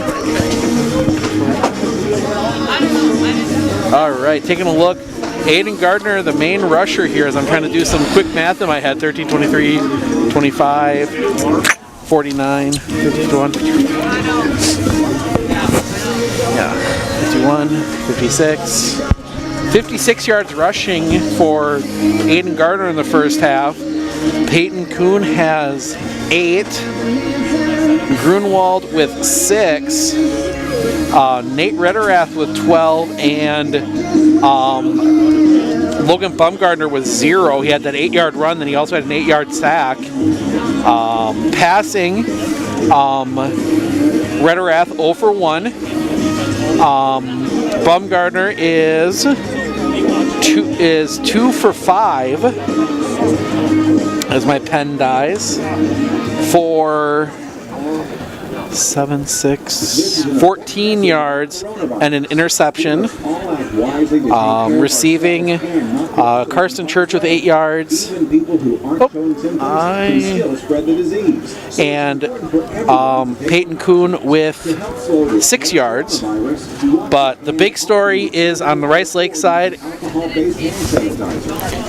is Alex Belongia. 78, 108, 120, 150 yards receiving in the touchdown. Only other receiver for them, number 14, the tight end. That is Keegan Gunderson. He had 1 catch for 8 yards. But they have been throwing the ball well down the field. But obviously could have been a lot more. That touchdown called back on the holding penalty right there at the end of the half. So that was a huge break for the Raiders. But they definitely need to make some adjustments on defense. I think we're going to have to see them pull at least one more person out and double Belongia, as he has been able to really do whatever he wants and kind of bracket cover him. I don't know your thoughts on that, Matt. I don't know. I mean, we did kind of mention before that, well, do they double team him though? But if they do that, they leave that option for the run option for Rice Lake to be a little bit more effective in that aspect. That is that trade-off you have to make. I mean, a team that's running the triple option like they do, that is usually, you stack everyone up in the box and you just key in on your guy. But when you got a guy that's torching you on the receiving end like that, I don't know if you are willing to give up maybe 4 yards to farm on first down instead of 2, if that means that you can get, keep Belongia from knocking off 78 yards in a touchdown. But you also, and the thing is, that's where Blaine Seidel would really help that Raider defense, though, because that way you can concentrate more on Belongia there, while Blaine Seidel can just wreak havoc on that past the line of scrimmage. Certainly it leaves a hole in that Medford defense. Yeah, that was a huge loss in the Merrill game. No, not Merrill, Mosinee. Knew it was one of the M's. Yep, you had that game, I believe. Yep. That was a tough one to see when he came back, but when you saw him come out with the crutches. But we'll see where he ends up. I'm sure he's still going to get some offers. I mean, one of the better linebackers in the state. We're hoping he still gets the opportunity even after the injury too. Oh yeah. I mean, he absolutely should get some opportunities at the collegiate level. As I even told my dad, going to school here, Blaine Seidel is one of the best probably linebackers I've seen since my high school days, and that's saying a lot because Medford's always an aggressive defense in terms of stopping the run. So they usually will have a bunch of guys that come through that can bring up large tackles in big numbers. But Blaine Seidel, I think, just separates himself than a lot of other guys we've seen in a while here. For sure, and I mean the defense has done a great job making up for that, but it's just so difficult to fill that kind of production. So hopefully we see actually Emmett Grunwald, the newly named Defensive Player of the Year in the GNC, make a step up for that Raider defense. Peyton Kuhn also first team defense. Hopefully will be the leaders, those two seniors in this next half. And they seem to have been almost running away from them on the defensive side. I think I noticed that too. They're trying to play it cool by going opposite, forcing the other half of the Medford defense to make those impact plays. No, they have, and that's good coaching. And you wonder if Coach Wilson will make an adjustment there as well, and maybe split those two up and put them on opposite sides and see what they can do there. But it's one of those things when you're used to playing a side against an offense like this, you kind of want to stay on that side. Yep. But I think it's been a quick first half, that's for sure, as we see both teams coming back out onto the field. There'll be a couple minutes for them to warm up, but I think both teams are just going to want to get to their sidelines and get off the field with a win. We're going to take a peek at some of the comments here and thank some people. I'll give you a couple score updates if viewers don't have them. I see Stratford currently up at the half over Nielsville Grant 25-0. Okay. And Edgar over Pacelli 14-0 at about a few minutes left of the first half. So that one going a little bit slower than most of our other games. But that's kind of what I got so far as I scroll through Twitter. But hopefully we'll get some, like you said, it's so hard to keep up with our scores with a lot of our local schools announcing their postponements and cancellations. Yeah, it's been, you look at some of these teams like a Assumption that was supposed to post Pittsville. Pittsville had to cancel. Then they scheduled the game against Wyawega Fremont, who opted out of the playoffs. And then Wyawega Fremont had to cancel. So Assumption ends up without a game this week. Arthur Shark, his nephew, number 11, tearing it up tonight. That's Belongia. Taking a peek at a few other ones. Ann Dudzinski cheering on Belongia from Fond du Lac. Watching Kelly McGreevy watching from Wesley, Iowa, go Medford. Mary Lou Nichols, proud parents of Colton, watching from Fort Atkinson. Peg Pitchler, I believe that's all it said, cheering on Emmett Grunwald and the Raiders from Green Bay. And Jamie Gardner watching from St. Paul, Minnesota, go Aiden. So I went to school with Jamie. Actually, Jamie is Aiden's aunt. Oh, perfect. So a shout out to Jamie and Braxton. So always fun to hear from you guys. Always fun to know where people are watching from. We're having fun with this. We got one more week of football, and then a slow week with a couple girls basketball games. Then we dive headfirst, hopefully, into winter sports. I know there's a big wrestling matchup, at least still on the schedule. We'll see if it happens.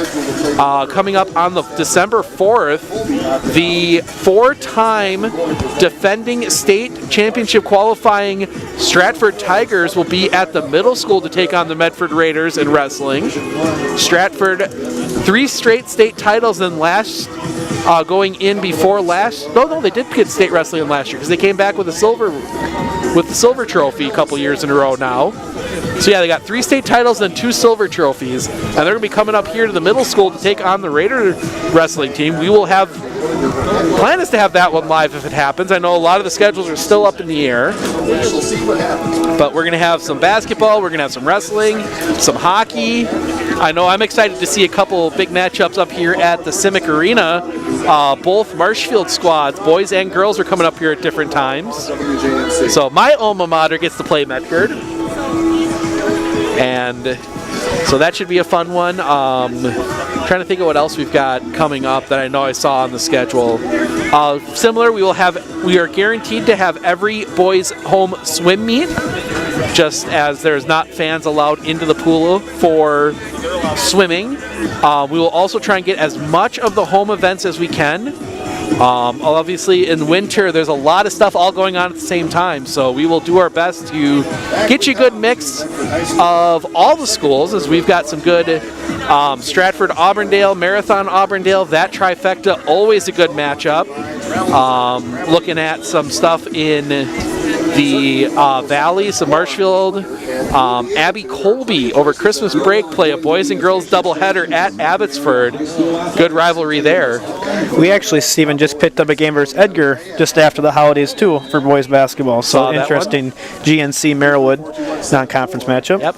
Edgar ended up actually getting a couple big wins. They beat Auburndale on their home floor in the regular season. Auburndale then coming back down, this is last year, in a regional final down 20 with 12 minutes left in the second half, came back and beat Edgar. So Rice Lake will get the ball first, Baumgartner back to kick. They're going to swap some guys around and get them a little tight, maybe. Ooh, could they have some sort of play on here? Here's the kickoff. Baumgartner will kick it short. That one is on the ground, and I think Medford's got it. Flag on the play. The flag on the play. I don't know what the flag would be for. We got a bit of a fight. It looked like it went 10 yards, didn't it? It went 10 yards. It was touched by Rice Lake. Closely, Tristan Shire comes up with it for Rice Lake. Clock stop. Shire makes the recovery. We're going to see it now. The ref yelling at the Rice Lake players to back up. Going to be a conversation. They threw a flag on the far side. I think maybe that official didn't see the Rice Lake player touch it. There was no penalty marker down. Coach Klapatuskas, the defensive coordinator for the Raiders, trying to make his case over there. Yeah. I mean, it looked like it was a clear recovery for Medford, at least from my angle. Now, admitted the officials are closer, but sometimes having this higher angle helps. I mean, that's why I think you'd want to have... Shire may have out-wrestled. Yeah, they are now they may be having a discussion. I think they're going to at least, I think they'll pick up the flag. There's no way they can't pick up the flag. And they are going to look it over here. They're still conversing. They are picking up the flag. It'll be Rice Lake ball. Rice Lake ball. They're going to give Rice Lake the football. The Medford coach gambles to start the second half and fails.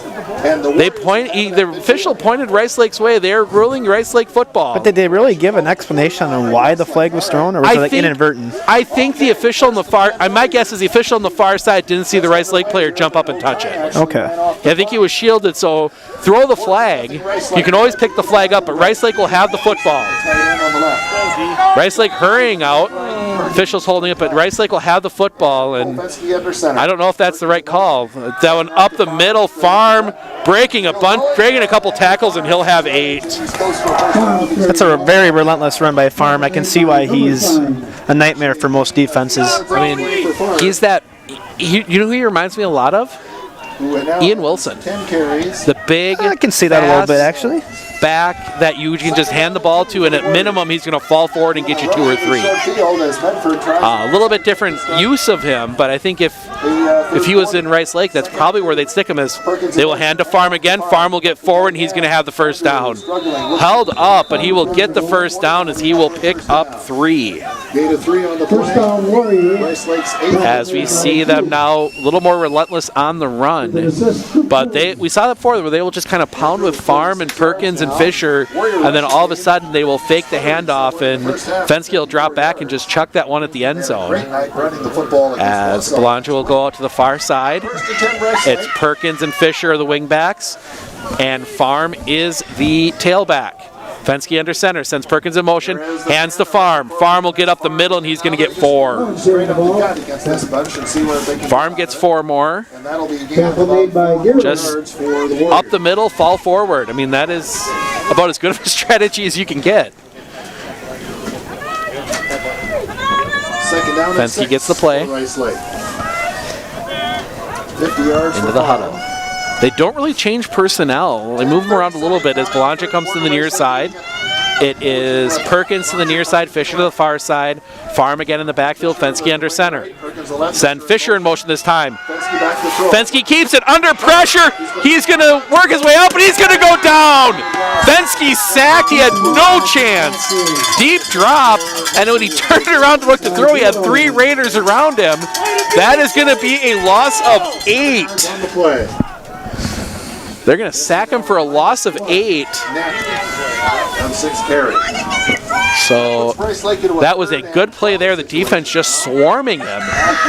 Medford can get a stop here. I think they could have a big time play on offense coming up. I think you got to draw something up. Let's see what Rice Lake can do with it here. They will snap. Farm up the middle, and he goes nowhere. Might get 1.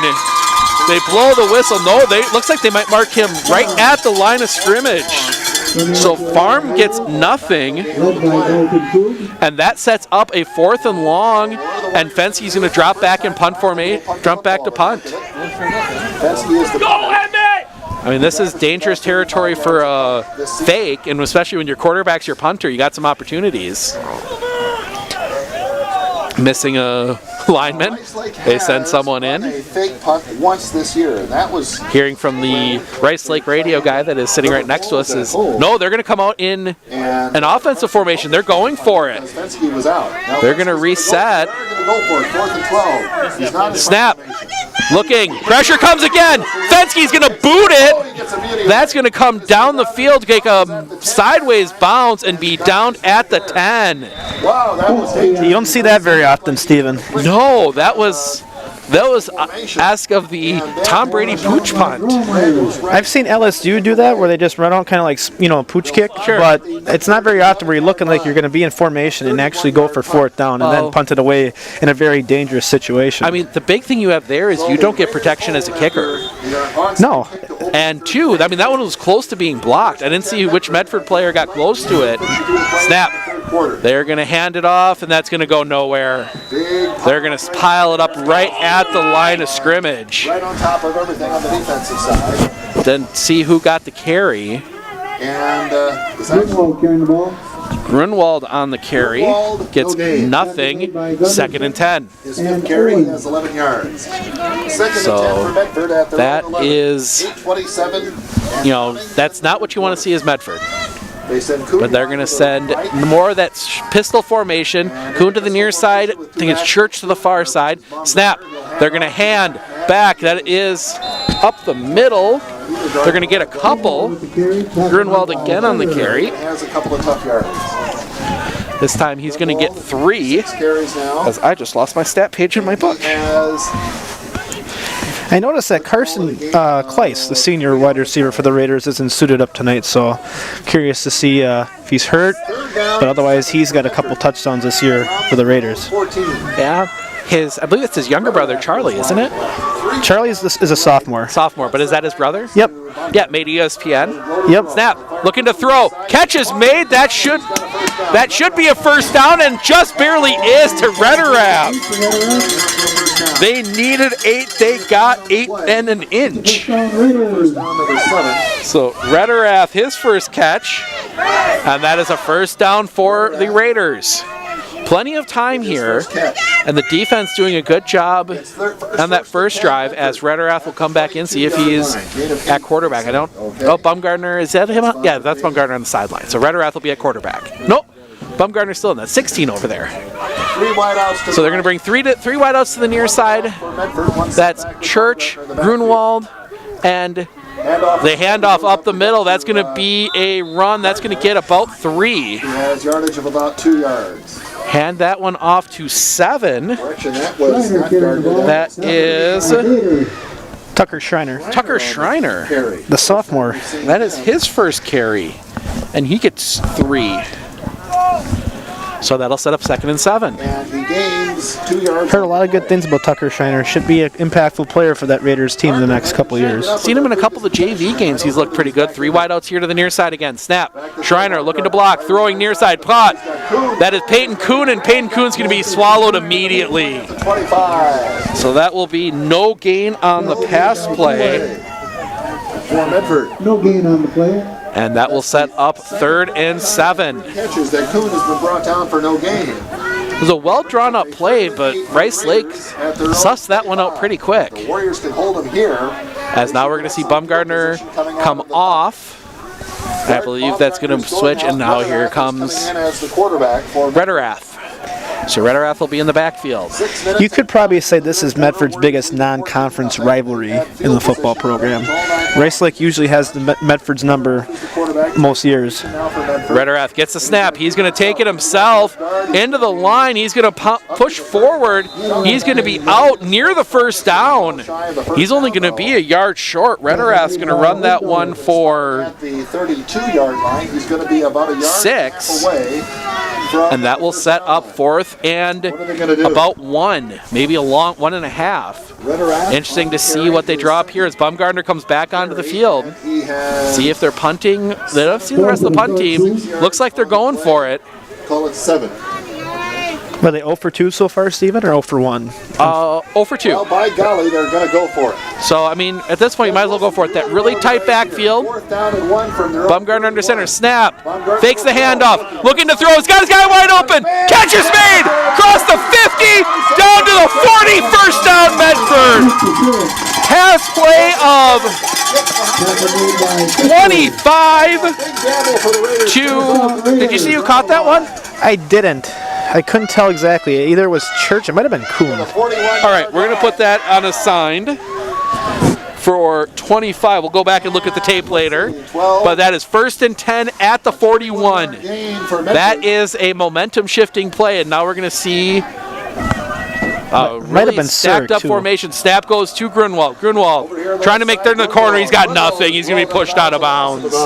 He's going to lose 3.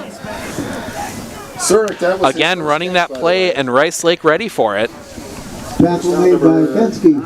So that's going to, actually they're only going to lose 2 on it. They're going to give them a little bit of forward progress, I guess. But that will set up late in the first half. 2nd and 12. Medford being a run-heavy offense, those play actions can come in real handy as a weapon for that Raiders offense. So we see again Grunwald next to Baumgartner in that same formation. Now they're going to motion, and now we're going to get a timeout. Medford's going to take a timeout. They weren't quite right. We're going to take it with them. 4:16 remaining in the third. 2nd and 12 for Medford when we come back. This is Warrior Football on...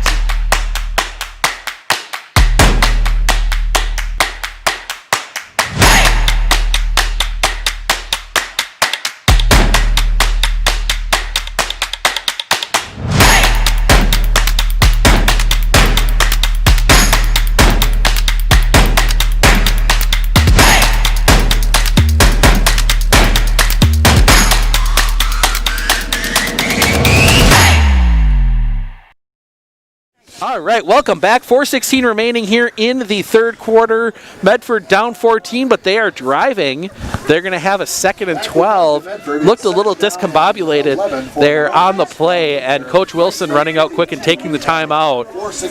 So they will come back as that in that formation. Looks like it might be running the same play. They've got Grunwald there. Snap comes back to Baumgartner. Baumgartner looking to throw. Pressure coming immediately. Baumgarner's sacked. That should. Or was it called a pass? Who's got it? I don't know if that was an attempt at a pass. One of the Warriors out But Baumgartner got hit hard. That ball popped out. Looks like it might be Medford football. It is Medford football. Wow. They rule that a complete. They rule that as a fumble. So that they will lose another couple yards. That will set them up 3rd and 14. Big break for Medford right there. I thought for a second there he was trying to shovel past that one to get an incompletion out of it. I couldn't quite see as I was, adjusting the camera, but I couldn't see who was coming from that near side, right on Baumgartner's blind side. He didn't really have a shot there. No, that person came in unblocked.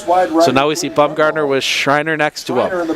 Snap comes back to Baumgartner. Baumgartner, a little bit better protection. People coming, he's hit, and he's going to go down again. Baumgartner's going to get sacked for the 2nd time, and that one's going to come all the way back into. They're going to mark him at the 50. So that's going to set up 4th and a mile. 4th and 4th down. 19.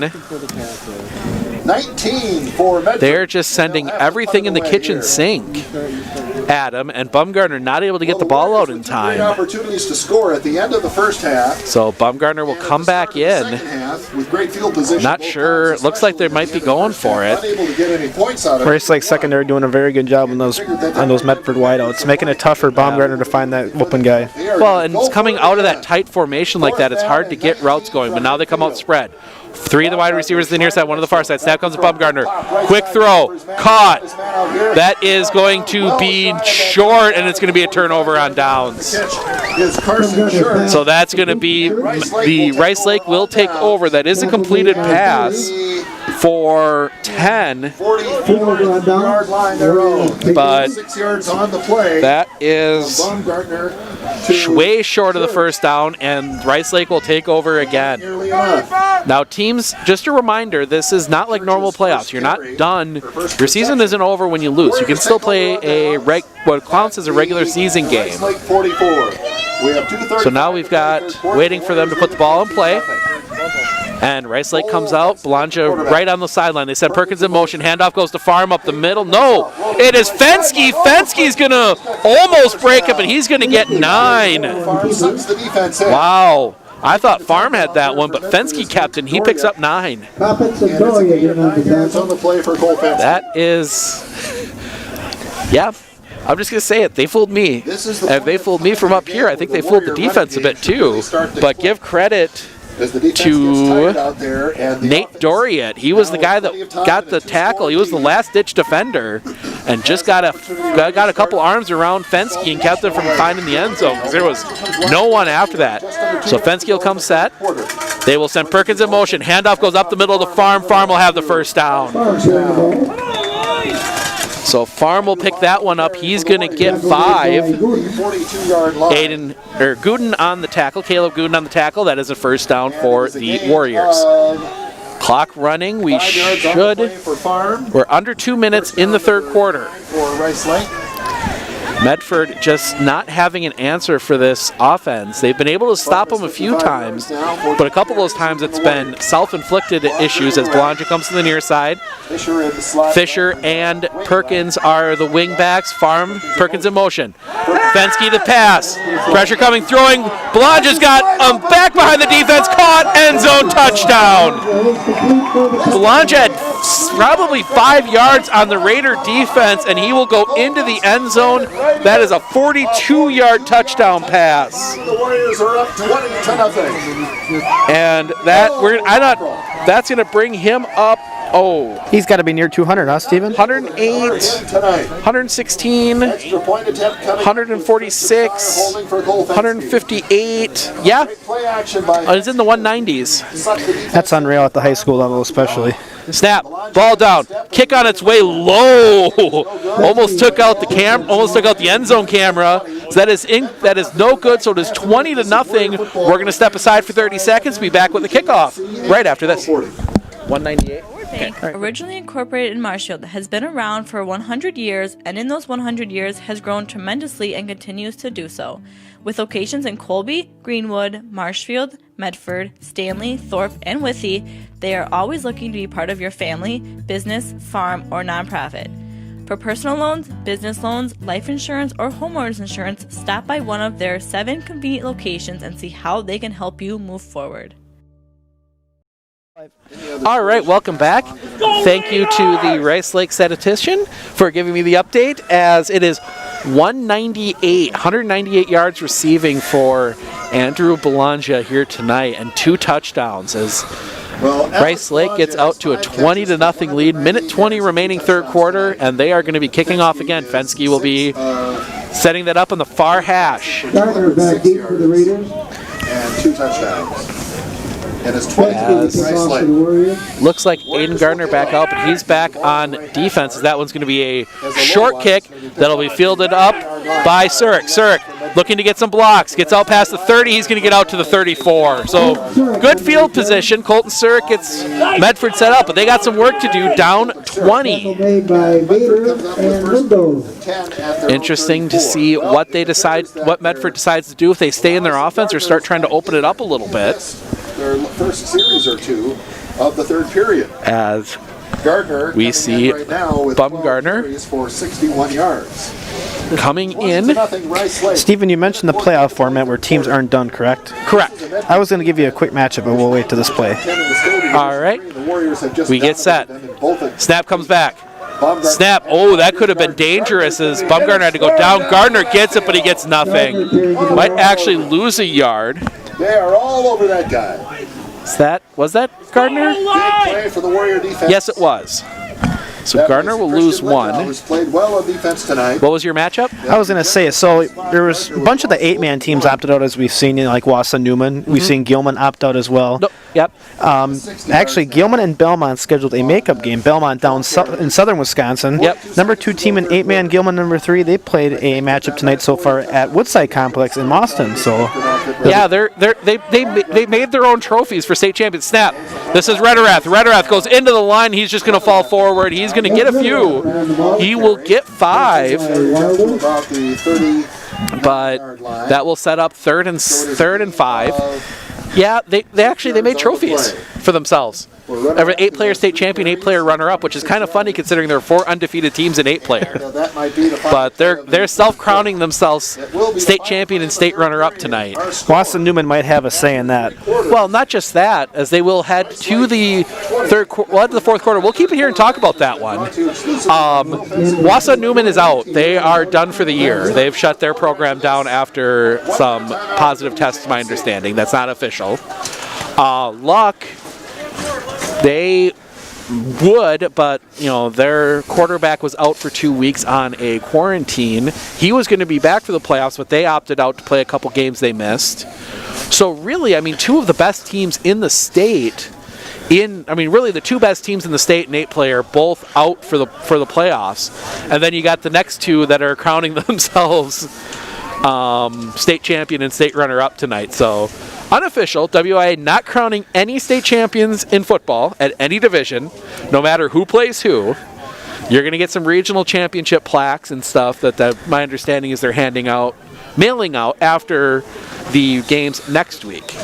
But yes, to go back to for Medford or Rice Lake, if Medford makes the comeback, you are allowed to schedule a game next week, and my understanding in conversations with Mr. Gooden is that they are planning on trying to schedule something next week, win or lose. Obviously win, New Richmond's coming here, lose, and they'll try and schedule something. Snap on third down. That is up the middle. That's going to be a first down and more. Breaking free, 40, taken down inside the 40. Emmett Grunwald. 22-yard run. First down, Medford. That is a big play for the Raiders. For a Medford first down, that is their... And we'll see Rederath come in with the play. 21 yards. So Medford moving the ball, and better yet, he gets out of bounds and stops the clock, because you don't want to say at the beginning of the quarter, but clock is important. Snap goes to Grunwald. Grunwald up the middle. He's going to have at least 5. He stays on his feet, and he's going to pick up 7. See where they spotted. He's going to have 6 or 7 there. Raiders are not giving up. I thought that will be marked. They're going to give him 7. So Emmett will have 7 yards. He's got some big runs here in the second half. 40 and 22. Grunwald big in that Rhinelander game last weekend. Yeah, he only had 6 yards in that first half. Snap comes to Grunwald again. Grunwald, he's going to be near the first down, gets it. He's going to get the first down. He's going to pick up 5. And they're riding the Emmett Grunwald train right now. Another first down. Put the ball right on. As good as Rice Lake has been this year, and they've always been a big football school, the leading team in the GNC for scoring Medford, surprisingly still at 0 this game. Yeah, it's a different game. And that's one of those things that I think is kind of a detriment. I don't want to say detriment, but kind of holds Medford back a little bit, is the fact that they play they're all D3 opponents. Snap goes to Grunwald. Grunwald looking to throw. He's got a guy. Intercepted by Belongia. Oh, Belongia now with the interception. His second of the game. So he's got 2 touchdown catches, 2 interceptions, 198 yards catching. He's doing everything tonight. He's been absolutely unreal for that Rice Lake Warrior team. So that will make Grunwald, got to put him down for an INT. The second interception thrown by the Raiders today. And Rice Lake will have the ball deep. I mean, they're going to start from their 4. Blanche will come to the near side. Standard formation. So they send Perkins in motion to see if they can get somebody to jump. They don't. Looking back at the coaching staff. They're going to change the play. And now they will snap. Back to throw. Under pressure. That's going to be that should be intentional grounding. Nobody there, but they are not going to throw the flag. That is if I was wearing stripes, I'd be throwing it right now. I'll be honest. That was textbook.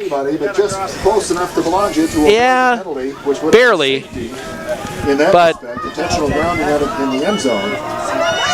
So a break for the Warriors there. I don't know. That from my angle it looked that way, but that'll set them up 2nd and 10. In motion. They're gonna Fensky is gonna keep it. Nope, it's not. Is it Fensky? Yeah. No, it wasn't Fensky. Oh.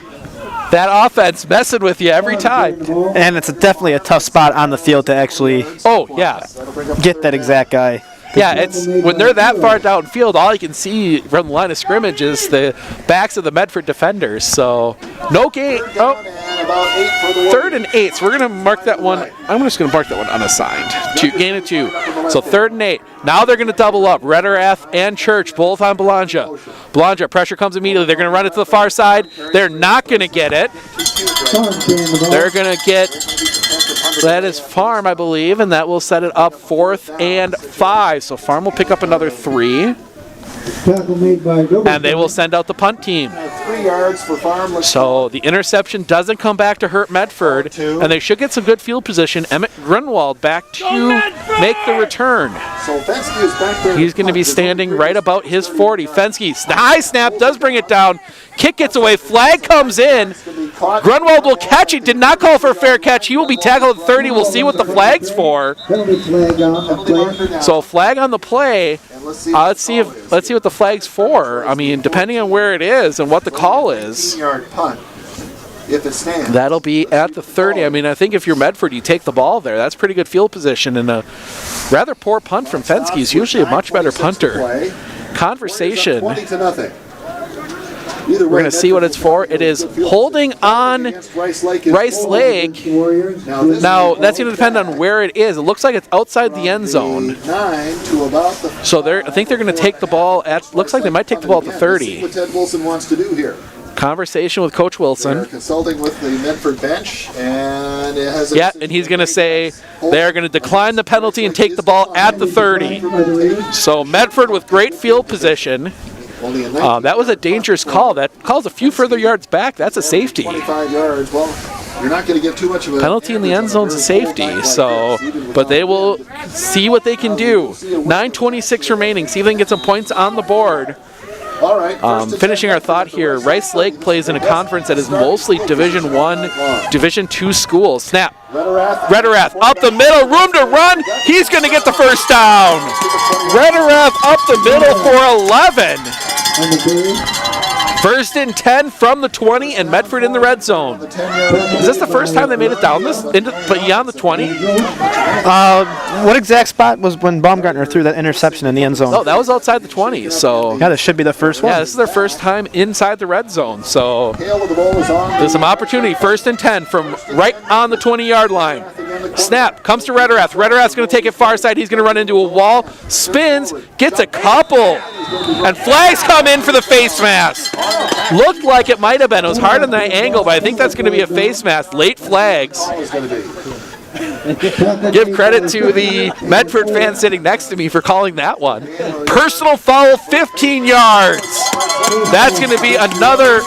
Now, are they going to give him 15 or is it half the distance? A yard on the play for Rederath. Half. As soon as we half, so they're going to get 10. They're going to get the first down. The penalty yep. for the Warriors, though, is the. So that will set them up 1st and 10 from the 9. So another 10-yard penalty on Rice Lake. So it's a penalty of 10. So that is 35 yards of penalties on Rice Lake, only 20 on Medford. Snap. Snap goes to Gardner. Gardner looking for some room. He's got some room. Into the end zone. Touchdown, Medford. Aiden Gardner. 9-yard touchdown run. Medford's on the board. It is 6-0. Looked for a second there like Gardner was going to be stopped kind of at the line of scrimmage, but all of a sudden he just kind of turned sideways and slipped through. Well, you never know because the speed of this Rice Lake defense really has been all over.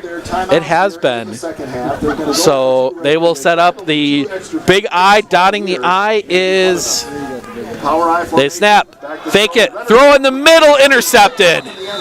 So they will not get the 2-point conversion, but Medford gets on the board. 8:50 remaining, fourth quarter. See if we got a miraculous comeback in the works. We'll find out right after this. Justin from WIAA Northside Computers. Computers are more important than ever because of work-from-home setups. So I just wanted to let you know we do offer a variety of services for computers, such as Windows cleanups, virus removals, data transfers, as well as free diagnostics. So if you're looking at having a computer upgraded or serviced, you can keep us in mind at WIAA and Northside Computers at 907 South Central Avenue here in Marshfield.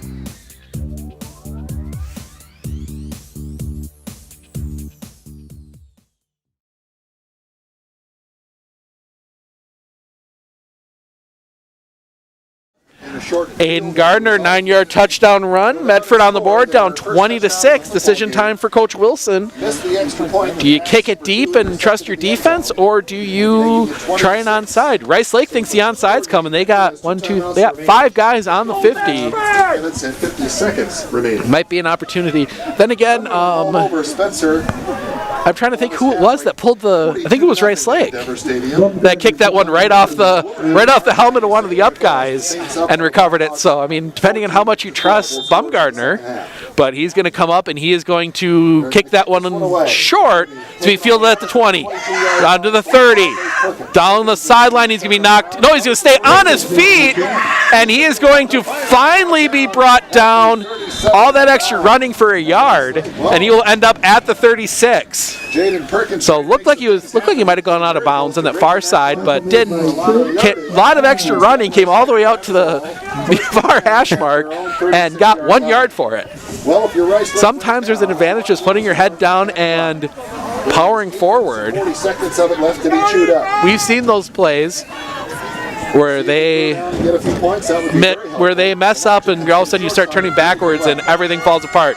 So now the Warriors looking to take some time off the clock. They're going to send Fisher in motion. Handoff's going to go to Perkins. Perkins breaking out far side. He's going to get one. They are going to wrap him up. That is Nate Dorian. Perkins gets one. Perkins only 2 yards on the game. No gain. They mark it back at the line of scrimmage. That is 2nd and 10. That was perfect defense on that kind of play by Dorian and Rederath. Dorian will get credit for the tackle, but Rederath right there too. Blanche out far side, covered by Church. 8 minutes and counting in the game. Church backs off a few yards. They send Fisher in motion. Handoff up the middle. It is far. Is it farm? No, that was Fensky keeping it. He gets only 2, and that sets up a long 3rd down. 3rd and 8. This is a big play for the Raiders here. I mean, Rice Lake's been pretty solid on 3rd down so far this game, but if Medford can make a stop, Rice Lake probably in a position they'd have to punt it, and Medford can go for another set of downs. For sure, and especially, I mean, you get this down to a 1-score game, and you never know what can happen. But the big question is going to be, what do you do with Belanger? They're going to send Church out alone on Belanger, 1-on-1. Send the man in motion. They're going to hand it to Farm, and Farm will get 2, but he's going to be stopped short. That is going to be 4th and 6. And if you're Rice Lake, you have to punt here. And they do send on the punt team. Medford will get the 3 and out, and they're going to get this ball back with 6 minutes remaining. Emmett Grunwald with an opportunity. Grunwald would love to get a return here. Standard punt formation. For Medford. Snap is slow and high. They will not get a block. Pressure coming. Grunwald has to run back. That one's going to bounce, and it's going to take a Rice Lake roll, and that one will be down at the 17. And That's good position for the Warriors. Very good punt for Fensky, and Medford will have a long field. This would be time for one of those trademark Aiden Gardner big runs. I think that's what we need here. A good, I would say a good, brings his average up to 31. A good 82-yard touchdown run would be really nice right here. 6:45 and counting. Well, if you're a Medford fan anyway. 20-6. Rice Lake fans, I don't think they want to see that, but you know, if he can pull off, he had 3 big runs like that against Merrill earlier in the season. That's definitely something that I think Coach Wilson will keep an eye on in terms of what play they call. As Grunwald will be next to Redderath. Snap goes, no, that is Gardner. Gardner gets the snap, turns the corner, he's got room, breaks, almost broke that one. I don't know if he would have gotten past that last defender, but just that chip block, but he will get 11, and he will get the first down. They had the opportunity, and I didn't see the number on the Rice Lake guy that got there, but he just gave him enough of a shoulder to force him to step out of bounds. But if not, Gardner might have been gone, but he will stay in the backfield. Snap. This one goes to Redderath. Redderath coming near side. Redderath spins. He's got room. He's got a first down out onto the logo. Redderath will pick up 16. And that is a first down. And now we're seeing the part of that offense we haven't seen too often, where you got both players in the backfield running it. Usually that snap has gone to Gardner or Grunwald, but now it is Baumgartner. Baumgartner drops back to pass, throwing short, caught. Peyton Kuhn. Peyton Kuhn turns the corner, and he's going to get out of bounds, but he'll pick up 5. Pass for 5, gets out of bounds, stops the clock, 6:13 remaining. Medford getting down the field, and they've been getting out of bounds on these plays, which is stopping the clock, which is exactly what you want. Medford with 2 timeouts remaining. They come out, Redderath. Snap. Goes to Redderath. Redderath running. Redderath is going to be near the marker. He should have the first down. They do stop the clock, and they're going to mark it just past. So Redderath will get 6, and he will have the first down. Whew. Medford moving the ball. First time we've really seen him sustain a drive like this has been in the 4th quarter. Think they got 21 in them? Or I know they don't need 21. They need 14 or 15. Snap. This is going to go to Gardner. Gardner turns the corner, but he's going to be swallowed after a gain of 1. Gardner gets 1. So, but Gardner has some fresh legs. We didn't see much of him in the 3rd quarter, so he's had a lot of carries. But Gardner with an opportunity. 2nd and 9. This is not a quick strike offense by any. Now it is Baumgartner in the backfield. Snap. Goes to Gardner. They hand it to Peyton Kuhn. Peyton Kuhn gets free. Broke a tackle near the line of scrimmage, and he's going to get out, and he's going to pick up 6. Peyton Kuhn gets yardage. Peyton Kuhn slipped out of that tackle at the line of scrimmage, gets 6. That's up 3rd and 3. Baumgartner comes out. Redderath comes back in at quarterback. 5 minutes remaining, 4th quarter. Rice Lake touchdown. Grunwald will line up on the near side. Snap. It is going to be Redderath. Redderath's going to be wrapped up, but he might fall forward. He's going to be close. See where they mark it. They're going to give him just a yard. So Redderath just gets a yard. I thought he would have had more. That's going to set up 4th and a long 2. Could be the play of the game here, though, Steven. I think this is. If Medford gets the first down, they still have life. If not, even with the timeouts, it's going to be very difficult. Baumgartner comes back in. Church comes back in as well. Redderath stays on the field. Redderath's going to come out wide here to the near side. We see Grunwald, Kuhn, and Church wide to the far side. Gardner next to Baumgartner. Shotgun formation. Snap comes back to Baumgartner. Baumgartner pressured immediately. Steps forward. He's going to tuck and run. He has the first down and more. First down. Logan Baumgartner will run that one for 5. And he will get the first down. Perfect play there, Logan Baumgartner. You don't really see Baumgartner using his legs much. Usually it's with his arm, but that's a big-time play for the sophomore. It is. Definitely going to have. I think he's got the starting job next year. I think it's safe to say. Bumgarner's in the shotgun. Snap. Bumgarner drops back to throw. They're going to roll him out. Pressure coming, and he's sacked. Never saw it coming. He's going to lose 10. Oh. Nope, he's going to lose 9. So he's going to lose 9 on the sack. That's going to set up 2nd and 19. And now problems for the Raiders. That clock is starting to be a problem for him as well. 3:22 left. Still 2 timeouts, but you want to save those for the possession after the touchdown. So snap, Rederath. He's going to run it up the middle. Rederath is going to get a few. He's going to get 5, but that's going to set up a long 3rd down. 3rd and 14. They've got to hurry here. I mean, that's the problem. They've got to hurry because we're under 3 minutes, and they need 14 to tie and send this one to overtime. But they're going to huddle. They're going to send wide receivers to either 2 wide receivers to either side. And now they're going to send Grunwald in motion. Snap. Immediate pressure coming. It's a screen. They've got Gardner. Gardner gets here, and they're going to mark him. I think he's got the 1st down. We're going to see where they mark it. Either way, it's going to be, they're going to mark him a yard short. So that will be a gain of 13 on the pass play to Gardner. And that will set up 4th and 1. Gardner got out of bounds. His clock stops, 2:33 remaining. Gardner on the catch. That's his first catch. Dotted I. Power I formation. Snap. Goes to the up back. That is a 1st down. 1st down, Medford. Number 7 will pick up 2. That is Schreiner. 1st down, Medford. 1st down, Medford. Clock's going to start. They need to get the ball to the line to get the playoff. 2:27 remaining. Tight formation in the backfield. Snap. Goes to Gardner. Gardner looks to turn the corner. He's going to break a tackle. He's going to get out of bounds after a gain of 2. Gardner picks up 2. He gets out of bounds. 2:20 remaining.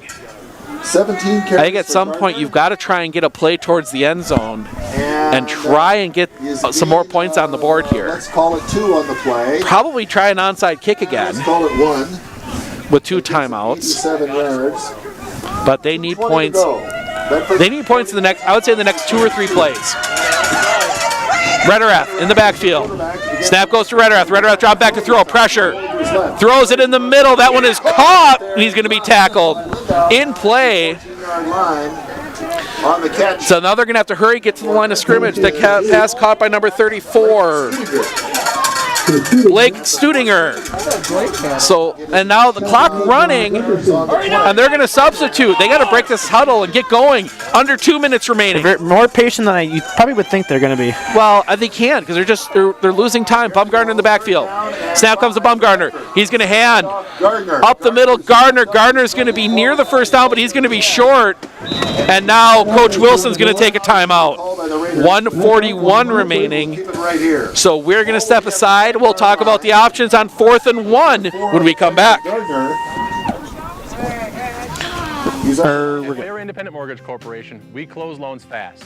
Homeowners, home buyers, and realtors love it. Fast? Anybody can claim they're fast. You're right, but we'll guarantee it. Our branch will close your loan in 30 days or less, or we'll pay your closing costs. Why wait longer to be in the home of your dreams? Why worry about delays that could affect your closing? At Fairway, we're fast. We guarantee it. 30 days or less, or we'll pay your closing costs. Call today to find out how you can be in the home of your dreams. Faster with Fairway. Welcome back. Time out, Medford. They have 1 remaining. 20-6. Rice Lake with the lead. It is 4th and 1, but really this is touchdown or bust territory if you are the Raiders.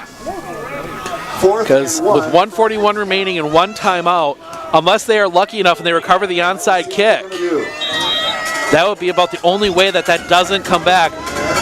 It is Rederath in the backfield. Snap goes to Gardner. Gardner looking to throw. He's looking. He's going to now tuck and run. He's got room. He is turning into the. Is he getting in? No, he is just short. They are going to mark him at like the 1-inch line, and Gardner is down. Clock dead with 1.5 minutes to go. Gardner gets up, but he is shaken up on the play. At the end of the first half and the start of the second, he's down. I think it looks like it's a hand issue.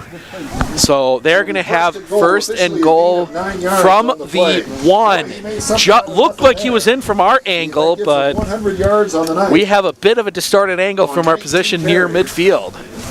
But with 1:30 remaining, they have first and goal from the 1.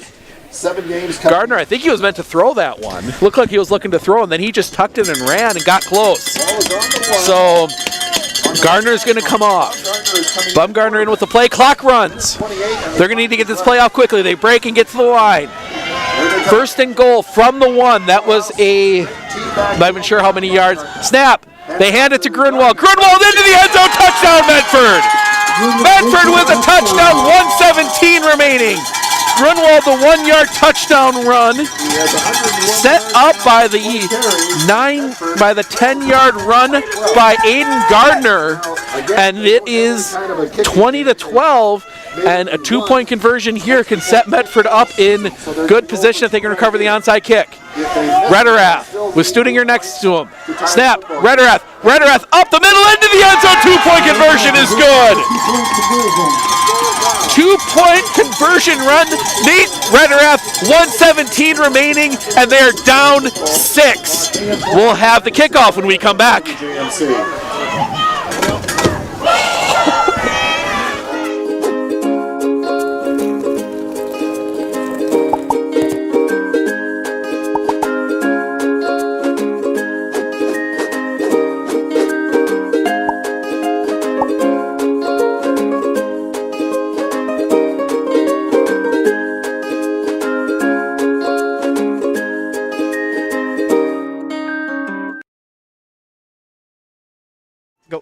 Welcome back. 1:17 remaining. Medford's come back. They are down 6. 1 timeout remaining. 1:17. I'm thinking we're going to see an onside kick. Down to the nub. And Rice Lake agrees. They've got everyone they can have up. In the game. See what they draw up here. 14. They are tight. Medford needs the onside kick. They will have an opportunity with a stop. They come up and they spoot that one, and it's right to the center back, and he recovers. So the Gunderson recovers, and that will be first and 10. So with the timeout, you're looking 80 seconds run off the clock. Been unable to handle that, it would have been a live ball. I don't know. Had it right on the money. They might be able to run they might be able to get close to running the clock out. For the Warriors, who now Medford still has 1 time. Best thing that could happen, and you know they're not going to do it. I think we're going to see.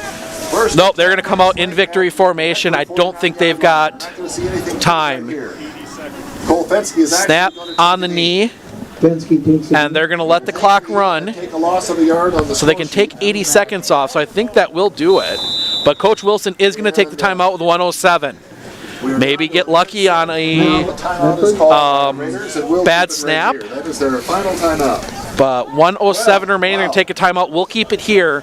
We are not back on the air till Thursday for sure. We're going to see results and see when games are scheduled. Games, technically, all the level 2 games are technically scheduled for Thursday night, though teams can agree to play on Friday.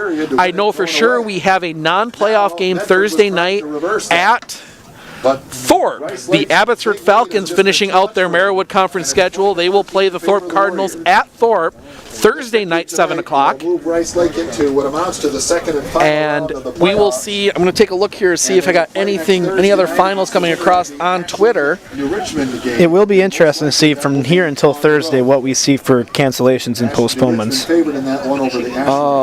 Yes, it will. I'm not going to promise any. Technically, I shouldn't say that. Belmont beats Gilman in their fake state championship game 24-20 as they come out in victory formation again. Rice Lake. Fensky will take the snap. He's going to step back and he's going to take the knee. Clock will run. Edgar currently up over Pacelli. Stevens Point Pacelli 34-0. Iowa Scandinavia beat Hurley 35-6. That's so far. That's the only scores I've seen come across from counting in the football game. From the With Sports football score Twitter feed. Every Friday night, my phone goes insane because I turn the notifications on so I can know all the scores. Should do it. Fensky, he's only going to take one more knee. Rice Lake will advance. They will play at New Richmond as they will step back, take the knee, and that will do it. Give credit to the Medford Raiders for not quitting, but they just didn't have enough time as this one is going to be wrapped up. The Medford Raiders will have a game next week. We don't know where, who or where, or what's going on yet, so keep an eye on Sports on Focus on Facebook. We're going to take a quick break. I'm going to add up our stats, and we will be back with some final thoughts on this one right after this. Teams win over the Warriors. All right.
Your local Prevail banker to reach your goals to own your financial future.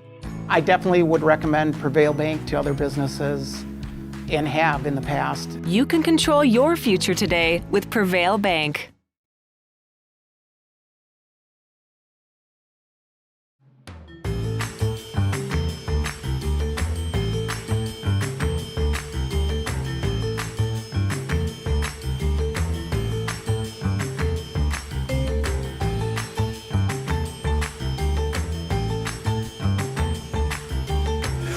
Welcome back. The Medford Raiders made a game of it, but they just kind of ran out of time, and the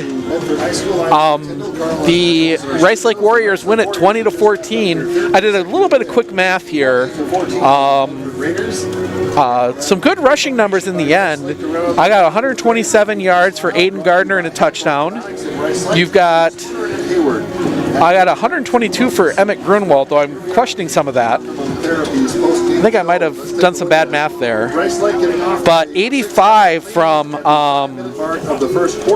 Nate Rederath, almost all of that in the second half. Logan Bumgarner ends up with -4 with a couple of those sacks and 5 yards from number 7. I'm missing my roster, not remembering that name off the top of my head. Tucker Schreiner. But the story of the game in that first half, Alex Belongia, 198 yards receiving and a touchdown. He also had 2 interceptions that really did damage on a couple of good drives that Medford had going, but Medford comes up short for a second time against Rice Lake. They do have the option to schedule a game next week. As soon as we find out about that, we will let you know. Probably wait till midweek before we start saying anything with the rate cancellations have been going, but we will, if that game is close, we are kind of cutting back a little bit on our travel due to some of the COVID concerns, but if it's somewhere nearby, we will definitely have that game for you. So make sure to stay tuned at Sports on Focus. We will do our best to bring you what is available next week, as there's a lot of things going on. But for Matt Wenzel, I'm Steve Okenick. We're going to sign off here from Raider Field in Medford. The Rice Lake Warriors get the win, 20-14.